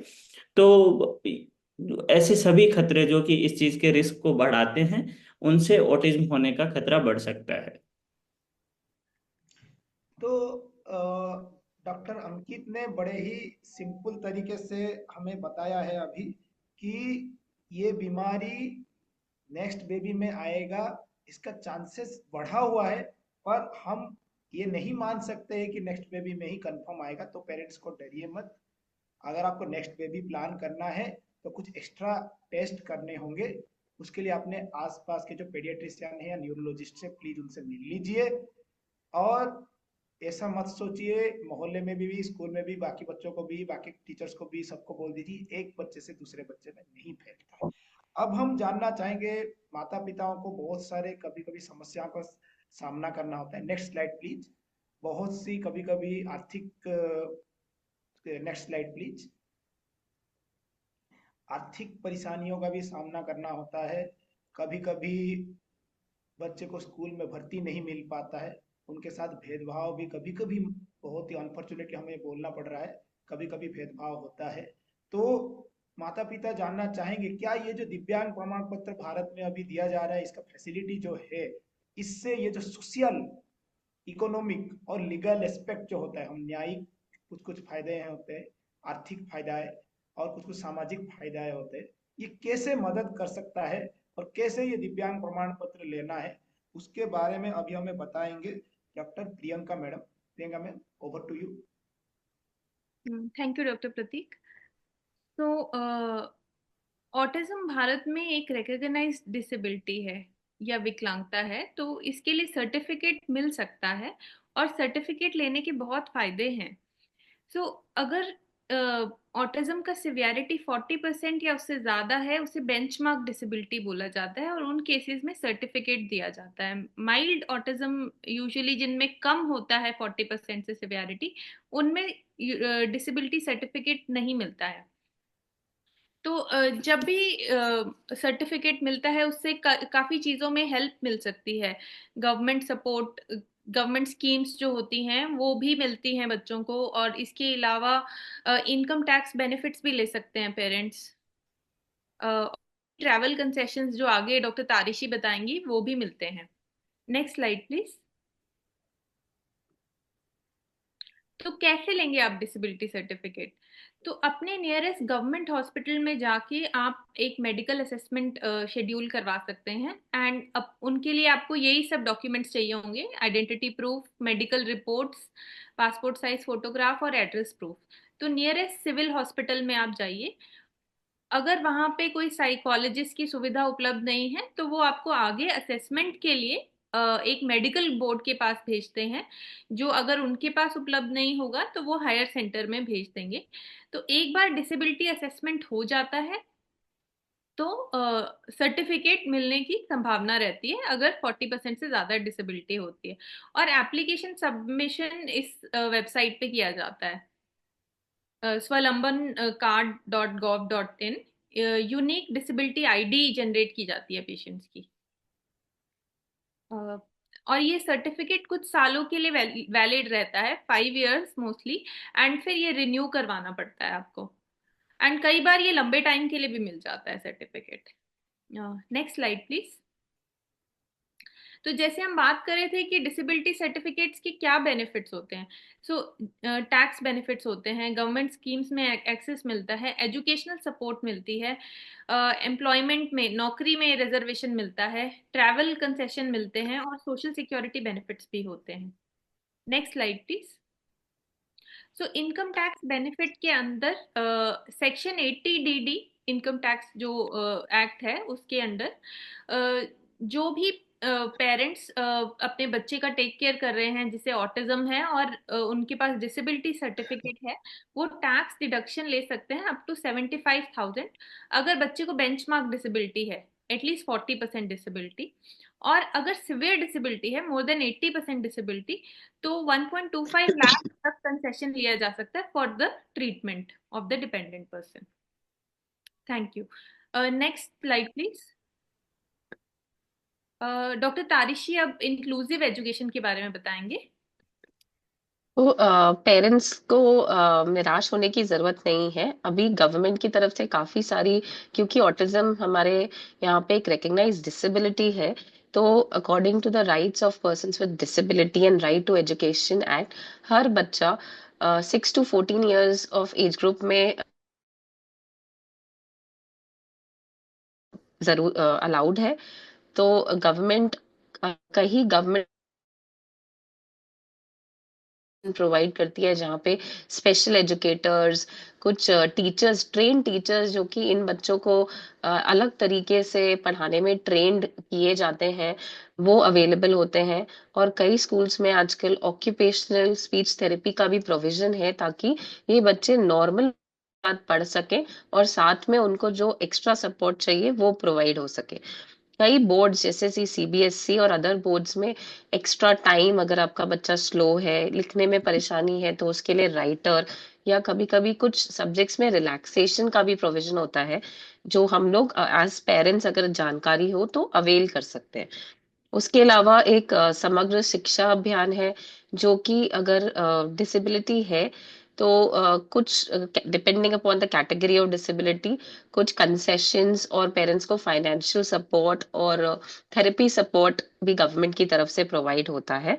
और एक नेशनल एजुकेशन पॉलिसी है जहाँ पे अभी और ज्यादा टीचर्स को ये स्पेशल बच्चों के साथ कैसे पढ़ाना है, कैसे डील करना चाहिए, उसके लिए ट्रेन किया जा रहा है।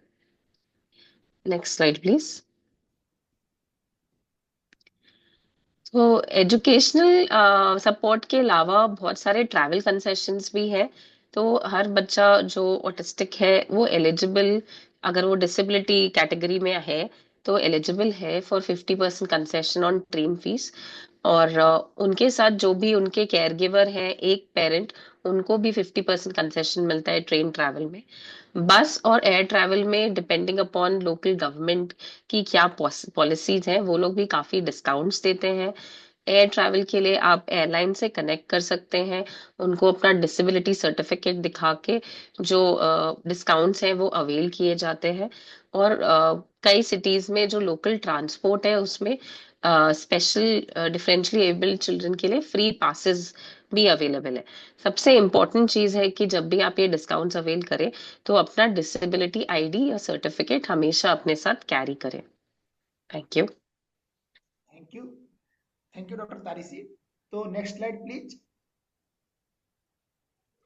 तो बहुत से माता पिता हैं वो सरकारी कर्मचारियां हैं और कुछ कुछ और भी रोजगार में हैं, तो उनके क्या फायदा मिल सकता है और बच्चे को और माता पिता को इसमें, इसके बारे में हमें बताएंगे डॉक्टर अंकित।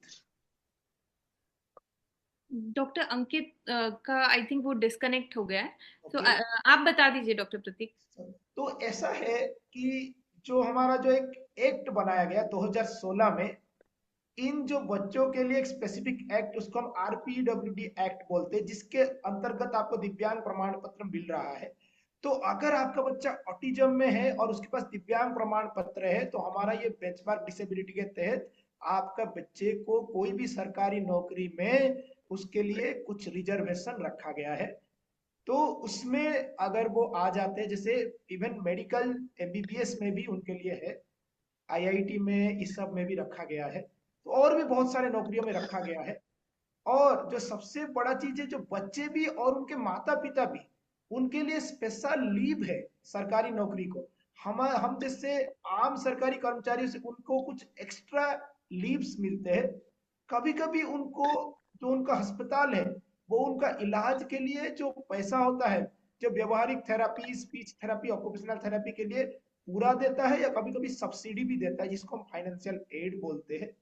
और कभी कभी इसके लिए और भी, जैसे बड़े हो जाते हैं जो बच्चे, उसके लिए जो उनके लिए कुछ पेंशन, जैसे हम कुछ सरकारी कर्मचारी रिटायरमेंट के बाद पेंशन देते हैं, यहाँ पे एक अलग पेंशन सरकार ने जारी किया है, उसको डिसेबिलिटी पेंशन बोलते हैं। तो हम ये जो हर माता पिता भी इस सब के बारे में जानना बहुत जरूरी है, ताकि वो दिव्यांग प्रमाण पत्र बना के ट्रैवल में, नौकरी में और अपना इनकम टैक्स में ये बेनिफिट्स और ये फाइनेंशियल एड में ले सकते हैं। अब हम नेक्स्ट स्लाइड में चलेंगे। Next slide please. तो अब हर माता पिता ये जानना चाहेंगे आगे कोई एक्स्ट्रा फायदा पेरेंट्स के लिए, अब कुछ नया चीज आने वाला है। कोई बोलते हैं स्टेम सेल करेंगे, कोई बोलते हैं एचपीओटी, ऑक्सीजन की थेरापी देंगे। कुछ चीजें आउटडेटेड है, कुछ चीजें हमने देखा वो बहुत सी लोग बोल रहे हैं पर उसका कोई फायदा नहीं है। तो स्टेम सेल या ऑक्सीजन का अभी कोई एविडेंस इतना खास नहीं आया है। पर कुछ चीजों के लिए ट्रायल्स चल रहे हैं। अभी मैं जो जो चीजों के बारे में बात करूंगा वो सब कोई भी माता पिता बिना कोई डॉक्टर के परामर्श के ट्राई ना करे। ये सब चीजें सिर्फ अभी शोध चल रहे हैं। ये हो सकता है कि आगे सक्सेसफुल रहे या ना रहे, पर बहुत सी दवाइयां आए हैं जिनका हमने नाम यहाँ लिखा है। आप ऑनलाइन सर्च कर सकते हैं। उसका कुछ कुछ का ट्रायल इंडिया में भी, भारत में भी स्टार्ट होने वाला है। आप अगर चाहते हैं आपका बच्चा, जैसे सल्फोराफेन अभी उपलब्ध है, प्रोफिनेटाइड एक दवाई जिनमें रेट, लड़कियों में जब ऑटिज्म होते हैं हम रेट का संभावना रखते हैं, उनमें इसका फायदा आ गया है। कुछ कुछ ट्राजोडोन, बालोभाक्टन, ये मेडिसिन आ रहे हैं भारत में। अगर आप इन दवाइयों का लाभ लेना चाहते हैं, हो सकता है ये फायदा भी करे, हो सकता है ना भी करे, तो ऑनलाइन सर्च कर सकते हैं या आपके जो पेडियाट्रिशियन है उनसे संपर्क कर सकते हैं। वो आपको जो सेंटर में, जो बड़े सेंटर में ट्रायल्स चल रहे हैं, आपको उसके लिए कम्युनिकेशन का रास्ता बता देंगे। Next slide please. दवाई के अलावा कुछ नया, कुछ हम कभी कभी इसको सिकाई बोलते हैं, कभी कभी न्यूरोमोडुलेशन बोलते हैं, वो भी आ रहा है। कभी कभी वो अभी भी वो ट्रायल मोड में है, तो अभी ट्राई ना करें। अगर वो आपका डॉक्टर कोई ट्रायल में आपको प्रेस्क्राइब ना कर रहे हैं तो उसको बिल्कुल भी ट्राई ना करें। कुछ कुछ बहुत सी ऑटिज्म पेरेंट्स हमें आके पूछते क्या उटनी का दूध, कैमल मिल्क देने से ऑटिज्म में फायदा होता है, वो भी अभी ट्रायल में ही है।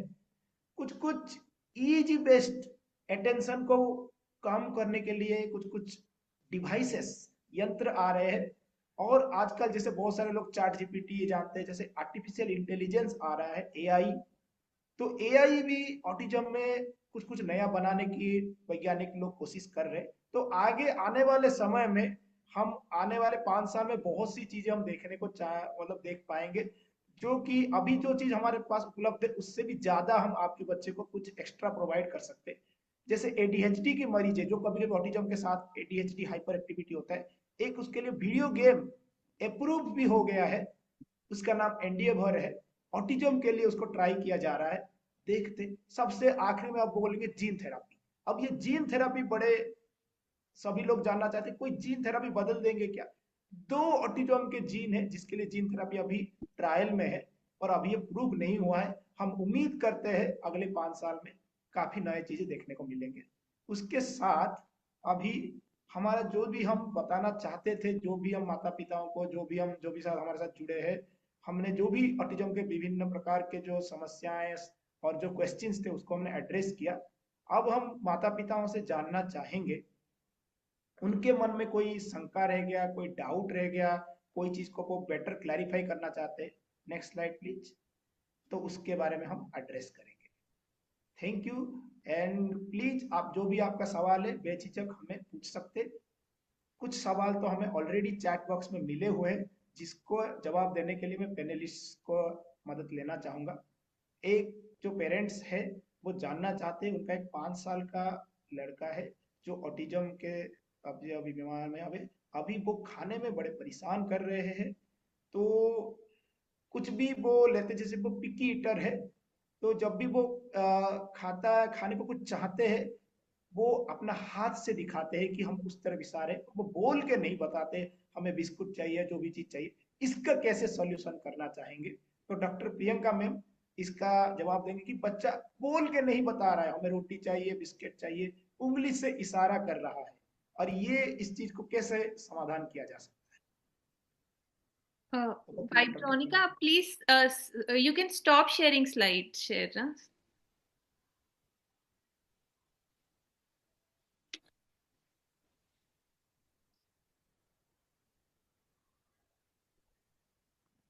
तो प्रियंका मैम, पॉइंटिंग से वो बच्चा बता रहा है, बेसिकली यही कंसर्न है, एंड वो बात करके नहीं बता रहा है। तो वही स्पीच के लिए, जैसे डॉक्टर नंदिनी ने भी डिस्कस किया था कि स्पीच के लिए हमें देखना पड़ेगा बाकी चीजों में स्पीच है कि नहीं उसका, कि बाकी चीजें जैसे सिर्फ फूड की बात है, बाकी एक्टिविटीज में स्पीच है या नहीं। सो ये पेरेंट हमसे वर्बली भी क्वेश्चन पूछ सकते हैं। सो अभी क्या स्थिति है अदरवाइज स्पीच का? शिवांश के साथ आप अनम्यूट करके पूछ सकते हैं। Hello ma'am. Yes yes. Hello ma'am. हाँ जी, आपको सुन सकते हैं हम। यस मैम, जो शिवांश है वो, उसे अगर भूख लगती है तो वो इशारे से बताता है। जैसे वो ढंग से नहीं बोल सकता कि मुझे ये खाना है, वो हमें रो के बताएगा या फिर हमारा हाथ पकड़ के उस तरफ इशारा करेगा कि खिलो। ओके ओके, पर बाकी चीजों में क्या वो कुछ बोल पाता है, कुछ शब्द बोल पाता है वो भी? नो मैम, जैसे हम उससे कुछ क्वेश्चंस करते हैं, उसका नेम पूछते हैं, तो वो इग्नोर करता है बिल्कुल भी। उसे ऐसा लगता है कि हम उससे कुछ बात ही नहीं कर रहे हैं, ऐसा बिहेव करता है। Okay okay. तो अभी बेसिकली स्पीच अदरवाइज भी नहीं है, और सिर्फ मतलब ये नहीं है कि फूड के लिए स्पीच नहीं है, बट अदरवाइज भी स्पीच नहीं है। तो इसमें यही है कि पहले तो हमें उसके इशारे समझना ही बंद करना पड़ेगा, सबसे इम्पोर्टेंट चीज ये है। तो अगर आप इशारे समझ के उसको सब चीज देते रहेंगे तो वो कभी बोलना ही नहीं चाहेगा। अगर हम उसकी नीड्स फुलफिल कर देंगे तो वो बोलना ही नहीं चाहेगा। तो हमें सबसे पहले करना ही यही है कि उसके इशारे समझना बंद करना है, और उससे ट्राई करना है कि जब भी वो इशारे कर रहा है आप इशारा मत समझिए, चाहे थोड़ा सा उसे रोने दीजिए, कोई प्रॉब्लम नहीं है, बट उसे बुलवाने की कोशिश करिए। वो धीरे धीरे आएगा, स्पीच के लिए टाइम लगता है, बट तरीका यही रहेगा। डॉक्टर अनुगाता, आप कुछ बोलना चाहेंगे इस पर? आ, आपने जो बोला वो एकदम सही है, क्योंकि जब तक वो इशारे करते आप दे देते हो तो बोलेगा ही क्यों। तो इसीलिए पहले उनको चांस दो, मौका दो, मत दो उसको रोने दो। डॉक्टर प्रियंका ने बहुत ही सही बोला, यही करना चाहिए। जब तक वो बोलता नहीं है दे दो, तब तक नहीं देना है। इसीलिए ठीक, तो थैंक यू थैंक। मैं शिवांश की जो मम्मी है उनको ये बोलना चाहूंगा, इसका बहुत ही एक सिंपल सॉल्यूशन है। जो भी नॉर्मली चीजें हम खाने को देते हैं, उनके हाथ में पकड़ा है, पर उनके पास में रखे, और उसका जैसे आप पानी देना चाहते हैं या रोटी देना चाहते हैं, तो उनको बार बार जब भी वो खिला रहे हैं रोटी रोटी बोलने की कोशिश करें, पर उनके हाथ में ना दे। वो थोड़ा सा चिल्लाएंगे, थोड़ा सा गुस्सा होंगे, थोड़ा पेशेंस रखिए। 15 मिनट के लिए पूरा भूखा मत रखिए। इसको बोलते हैं हम कंट्रोल, शेयर्ड कंट्रोल। 15 मिनट के बाद भी अगर वो रोने लगा, बहुत ज्यादा दुखी हो गया, तो दे दीजिए, पर उनको बोलिए कि तुम बोलो रोटी, दे देंगे रोटी। और अगर वो एक बार भी रोटी बोल देता है या रो भी बोलता है, तो उसको एंकरेज करिए, उसको रिवार्ड बिहेवियर बोलते, पहले छोटे छोटे शब्दों से। तो रोटी, पानी, दूध, ये सबसे ट्राई करिए पहले। जैसे वो उंगली से इशारा कर रहे हैं, तो उनको, बच्चे को उसके पास ले जाइए, जैसे वो पहुंच सकते हैं उनको सामने वो दिखाइए, और उनको बोलने की कोशिश करिए कि बोलो।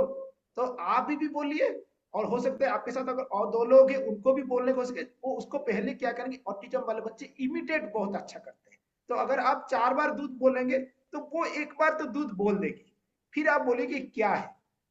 इसको हम बोलते हैं, फिर वो इमिटेशन वाला स्पीच चला गया। अब हम उससे जानना चाहते हैं, तो जब भी आप उसको पूछेंगे, फिर उसको पूछिए, दूध को दूर रख के पूछिए, दूध कहाँ है, इशारा करो।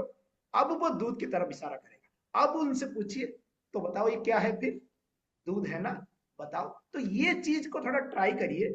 इससे हमें लगता है कि अगले आने वाले 2 हफ्ते में शायद उनमें काफी सुधार आ सकता है।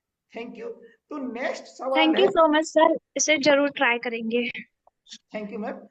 तो दूसरे पेरेंट्स ने भी ये समस्या एक और पेरेंट्स है जो हमें बताया है कि ईटिंग प्रॉब्लम, सभी माता पिता परेशान है कि बच्चे खाते नहीं है। तो मैं आपको सबको एक ही ये दूंगा सलाह। हमें खाने के लिए, देखिए बच्चे जो है जो खा रहे हैं, कुछ माता पिता वेज खाते, कुछ नॉन वेज खाते, हम तुरंत से कोई चीज बदलने की कोशिश ना करें, उनका टेंट्रम्स बढ़ जाएगा। पहला चीज हमें देखना है, जो चीजें वो खाते हैं उससे वो क्या मिल रहा है। सपोज एक बच्चा मैगी बहुत ज्यादा खाता है, तो ये मान के चलिए मैगी अगर हम 5 साल तक लगातार ऐसे खा रहे तो उससे कुछ कुछ परेशानियां हो सकती है। 4-6 महीना हम लगातार मैगी खाएंगे तो तुरंत से शरीर को कोई बहुत ज्यादा समस्या नहीं आएगा। हमें ये देखना है कि क्या बच्चे को नहीं मिल रहा है। जैसे हमारा एक होता है कार्बोहाइड्रेट, एक होता है फैट, एक होता है प्रोटीन। तो हमें जो चीज नहीं मिल रहा है उसका दूसरा ऑप्शन ढूंढना है। जैसे खाली मैगी खा रहा है बच्चा, फल नहीं खा रहा है, दूध नहीं पी रहा है, तो आपको डिफरेंट फल ट्राई करने। हो सकता है कि 10 में से 9 फल को वो रिजेक्ट कर दे, पर एक फल को अच्छा लगे वो ट्राई करे। जैसे दूध उनको काउ मिल्क पसंद नहीं है, आप सेरेलैक ट्राई कर लीजिए, उसका अल्टरनेटिव उसको फ्लेवर थोड़ा मिला दीजिए, बॉर्नवीटा ट्राई कर लीजिए, कॉम्प्लान ट्राई कर लीजिए, नहीं हो रहा है सोया मिल्क है, आलमंड मिल्क है। अगर आप 7 चीजें ट्राई करेंगे, वो 6 चीजें रिजेक्ट करेगा, पर एक चीज तो एक्सेप्ट करेगा। तो हमारा एक पूरा दिन का एक ऐसा डाइट चार्ट होना चाहिए जिसमें थोड़ा कार्बोहाइड्रेट रहे, थोड़ा फैट रहे, थोड़ा नहीं बहुत ज्यादा। हमारा भारत का जो फूड सिस्टम उसमें कार्बोहाइड्रेट का काफी ज्यादा रोल है, पर प्रोटीन भी होना चाहिए। जंक फूड इनको बहुत ज्यादा पसंद है, पिज्जा, ये जो कुरकुरे, चिप्स, ये सब खाना। पर ट्राई करें आप ये जो चीजों को रिवार्ड की तरह यूज करने का। जैसे मैडम ने, अनुगता मैम ने भी समझाया कि ये तुम्हें मिलेगा, पर पहले तुम ये खत्म करोगे तो ये मिलेगा। ये थोड़ा सा खा लो, एक रोटी खा लो, 2 कुरकुरे हम तुम्हें दे देंगे, या तो एक रोटी खा लो, थोड़ा सा मैगी दे देंगे। ये आप इस्तेमाल कर सकते हैं ये टेक्निक को। और सबसे बड़ा चीज है, कुछ बच्चों में पेट में समस्या रहता है, उसकी वजह से वो नहीं खाते। जैसे वाइब्रोनिका टीम ने भी बताया है, बहुत सारे प्रोबायोटिक आ रहे हैं, कुछ कुछ प्रोबायोटिक आ रहे हैं, कुछ बच्चों में दूध से एलर्जी होता है। तो आपके पेडियाट्रिशियन अगर आपको बोल रहे हैं तो उसका स्पेसिफिक टेस्ट करा लीजिए। उनमें हम कभी कभी स्पेशल डाइट भी होता है, सिर्फ कुछ बच्चों में हम ट्राई कर सकते हैं, कुछ कुछ प्रोबायोटिक दे सकते हैं। तो ये हम जो खाने की समस्याओं का समाधान है। उसके अलावा एक पेरेंट्स हमसे और ये जानना चाहे थे मैं कि इसमें एक छोटा सा ऐड करना चाहती हूँ। क्या कर सकते, इसमें क्या हो रहा है, जब टेक्सचर्स की बात आता है तो हम लोग पहले उसमें ना प्रेशर देते हैं ऐसे, फिर इसमें वाइब्रेटर आता है हमारे पास जी वाइब करके, तो उसको हम ऐसे सर्कुलर वे में देते हैं आउटसाइड, और ऐसे ही इनर साइड में देते हैं, ताकि उसमें उनका जो टेक्सचर है उसको मिले। लेकिन कभी कभी अवॉइड करते हैं, फिर धीरे धीरे हम इसको लेके आते हैं, फिर जो टेक्सचर्स होते हैं जो भी हम देते हैं उसके बाद हम लोग ट्राई कराते हैं, ताकि वो सेंसरी है ना उसको एनहेंस हो जाए। ये ट्राई कर सकते हो आप। और वो भी आपको पहले देखना पड़ेगा कि किस हाँ, फूड्स के लिए उसको प्रेफरेंस है। कई प्रेजेंट। बार उनको हार्ड फूड्स के लिए प्रेफरेंस नहीं है, टेक्सचर से इशू है, वो सेंसरी इशू हमें ढूंढना ही पड़ता है, उसी से ही हमें आइडिया मिलेगा कि सेंसरी थेरेपी ये सब हेल्प कर पाएगा कि नहीं। एंड जैसे डॉक्टर प्रतीक ने भी बताया कि आप मल्टीपल तरह की डिफरेंट टेक्सचर्स की चीजें भी ट्राई करिए, हमें डिसेंसिटाइज भी करना है उनको। अब आखिरी सवाल है आज सेशन के लिए। तो ये जो सवाल हमसे वो जानना चाहेंगे, एक मदर जो जानना चाहते हैं पोटी ट्रेनिंग के लिए। पोटी ट्रेनिंग, शायद 4 साल का बच्चा है, अभी भी वो पोटी ट्रेंड नहीं है अभी भी। तो मान के चलिए कभी कभी बच्चों में 4 साल तक, इवन नॉर्मल बच्चे भी थोड़ा बहुत हेल्प मांगते हैं पोटी ट्रेनिंग में। पर अगर ये बिल्कुल भी पोटी ट्रेंड नहीं है तो हमें थोड़ा ऑक्यूपेशनल थेरेपी का मदद लेना पड़ेगा, एक पिक्चर कार्ड लेना पड़ेगा। और एक आप पिक्चर कार्ड ले लीजिए जिसमें, क्योंकि ये बच्चे बोलने से ज्यादा दिखाने में और कलरफुल पिक्चर से अच्छा समझते। एक पिक्चर कार्ड को प्रिंट करके टॉयलेट के सामने लगा दीजिए, उसके बारे में बच्चे को बताइए, उनको बताइए कि जब ये टॉयलेट जाना है, इस पे हम जो डिस्क्रीट ट्रायल ट्रेनिंग जैसे मैडम ने बताया था उसको हम यूज करते हैं। तो एक एक स्टेप को हम हासिल करना चाहेंगे। पहले वो समय पे जाके बैठ जाए बस, फिर वो वॉश करना, वो एक एक स्टेप जो है हम एक एक हफ्ते में एक एक ट्रायल करेंगे विथ रिवार्ड फिनोमेना। जैसे अच्छा चीज है तो कोई स्माइली दे दीजिए, कुछ जो उनको पसंद है वो दे दीजिए, कि अलग अलग बच्चों में अलग अलग है। एक दिन में पोटी ट्रेनिंग तो नहीं आएगा, और अगर आप स्टेप फॉलो करेंगे तो 2 से 3 महीने में ये पोटी ट्रेनिंग हो जाएंगे। थोड़ा टेंट्रम्स थ्रो करेंगे, पर थोड़ा सा ये आप ये स्टेप्स फॉलो करेंगे तो हो जाएगा। आई थिंक प्रियंका मैम या अनुभव मैम कुछ ऐड करना चाहेंगे इसमें। हाँ, आप पिक्चर कार्ड्स जब कर भी रहे हैं यूज, तो उनके स्मॉल स्मॉल स्टेप्स बना दीजिए कि पहले टॉयलेट जाना है, फिर सीट पे बैठना, फिर अपना पैंट निकालना है, फिर सीट पे बैठना है। शॉर्ट शॉर्ट स्टेप्स बना के उन्हें समझाएंगे तो वो समझेंगे। इसमें टाइम लगेगा, बट मतलब तरीका यही रहेगा इसमें। तो शॉर्ट स्टेप्स बनाइए एंड पिक्चर कार्ड्स यूज करिए, डिफरेंट तरीके यूज कर सकते हैं आप। स्टोरी बुक में भी आप दिखा सकते हैं, उससे भी हेल्प मिलेगा। एंड दूसरा चीज ये भी है कि अगर बाय चांस वो एक बार भी पॉटी सीट पे कर लेता है ऐसे, तो आप उसको रिवॉर्ड दीजिए। रिवॉर्ड भी बहुत इंपॉर्टेंट रहेगा इस चीज में। तो जब भी आप कह रहे हैं कि पी करने के लिए वो कर लेता है, आप ले जाते हैं तो उसको उसके साथ कुछ रिवॉर्ड अटैच करिए, तो उसे समझ में आएगा कि पॉटी सीट पे करने में ज्यादा बेटर है, उसको कुछ प्राइज मिलेगा उसके लिए। Thank you ma'am, thank you all the participants. Doctor Prateek, एक last question we will take. Doctor Anugata, मैंने आपसे एक वीडियो शेयर किया है पेशेंट सार्थक का, सो जिसको विजुअल कुछ हो रहा है, सो आई ब्लिंकिंग हो रहा है रेपिटेटिव ना, सो आप उसके लिए बताना चाहेंगे कि क्या कर सकते हैं?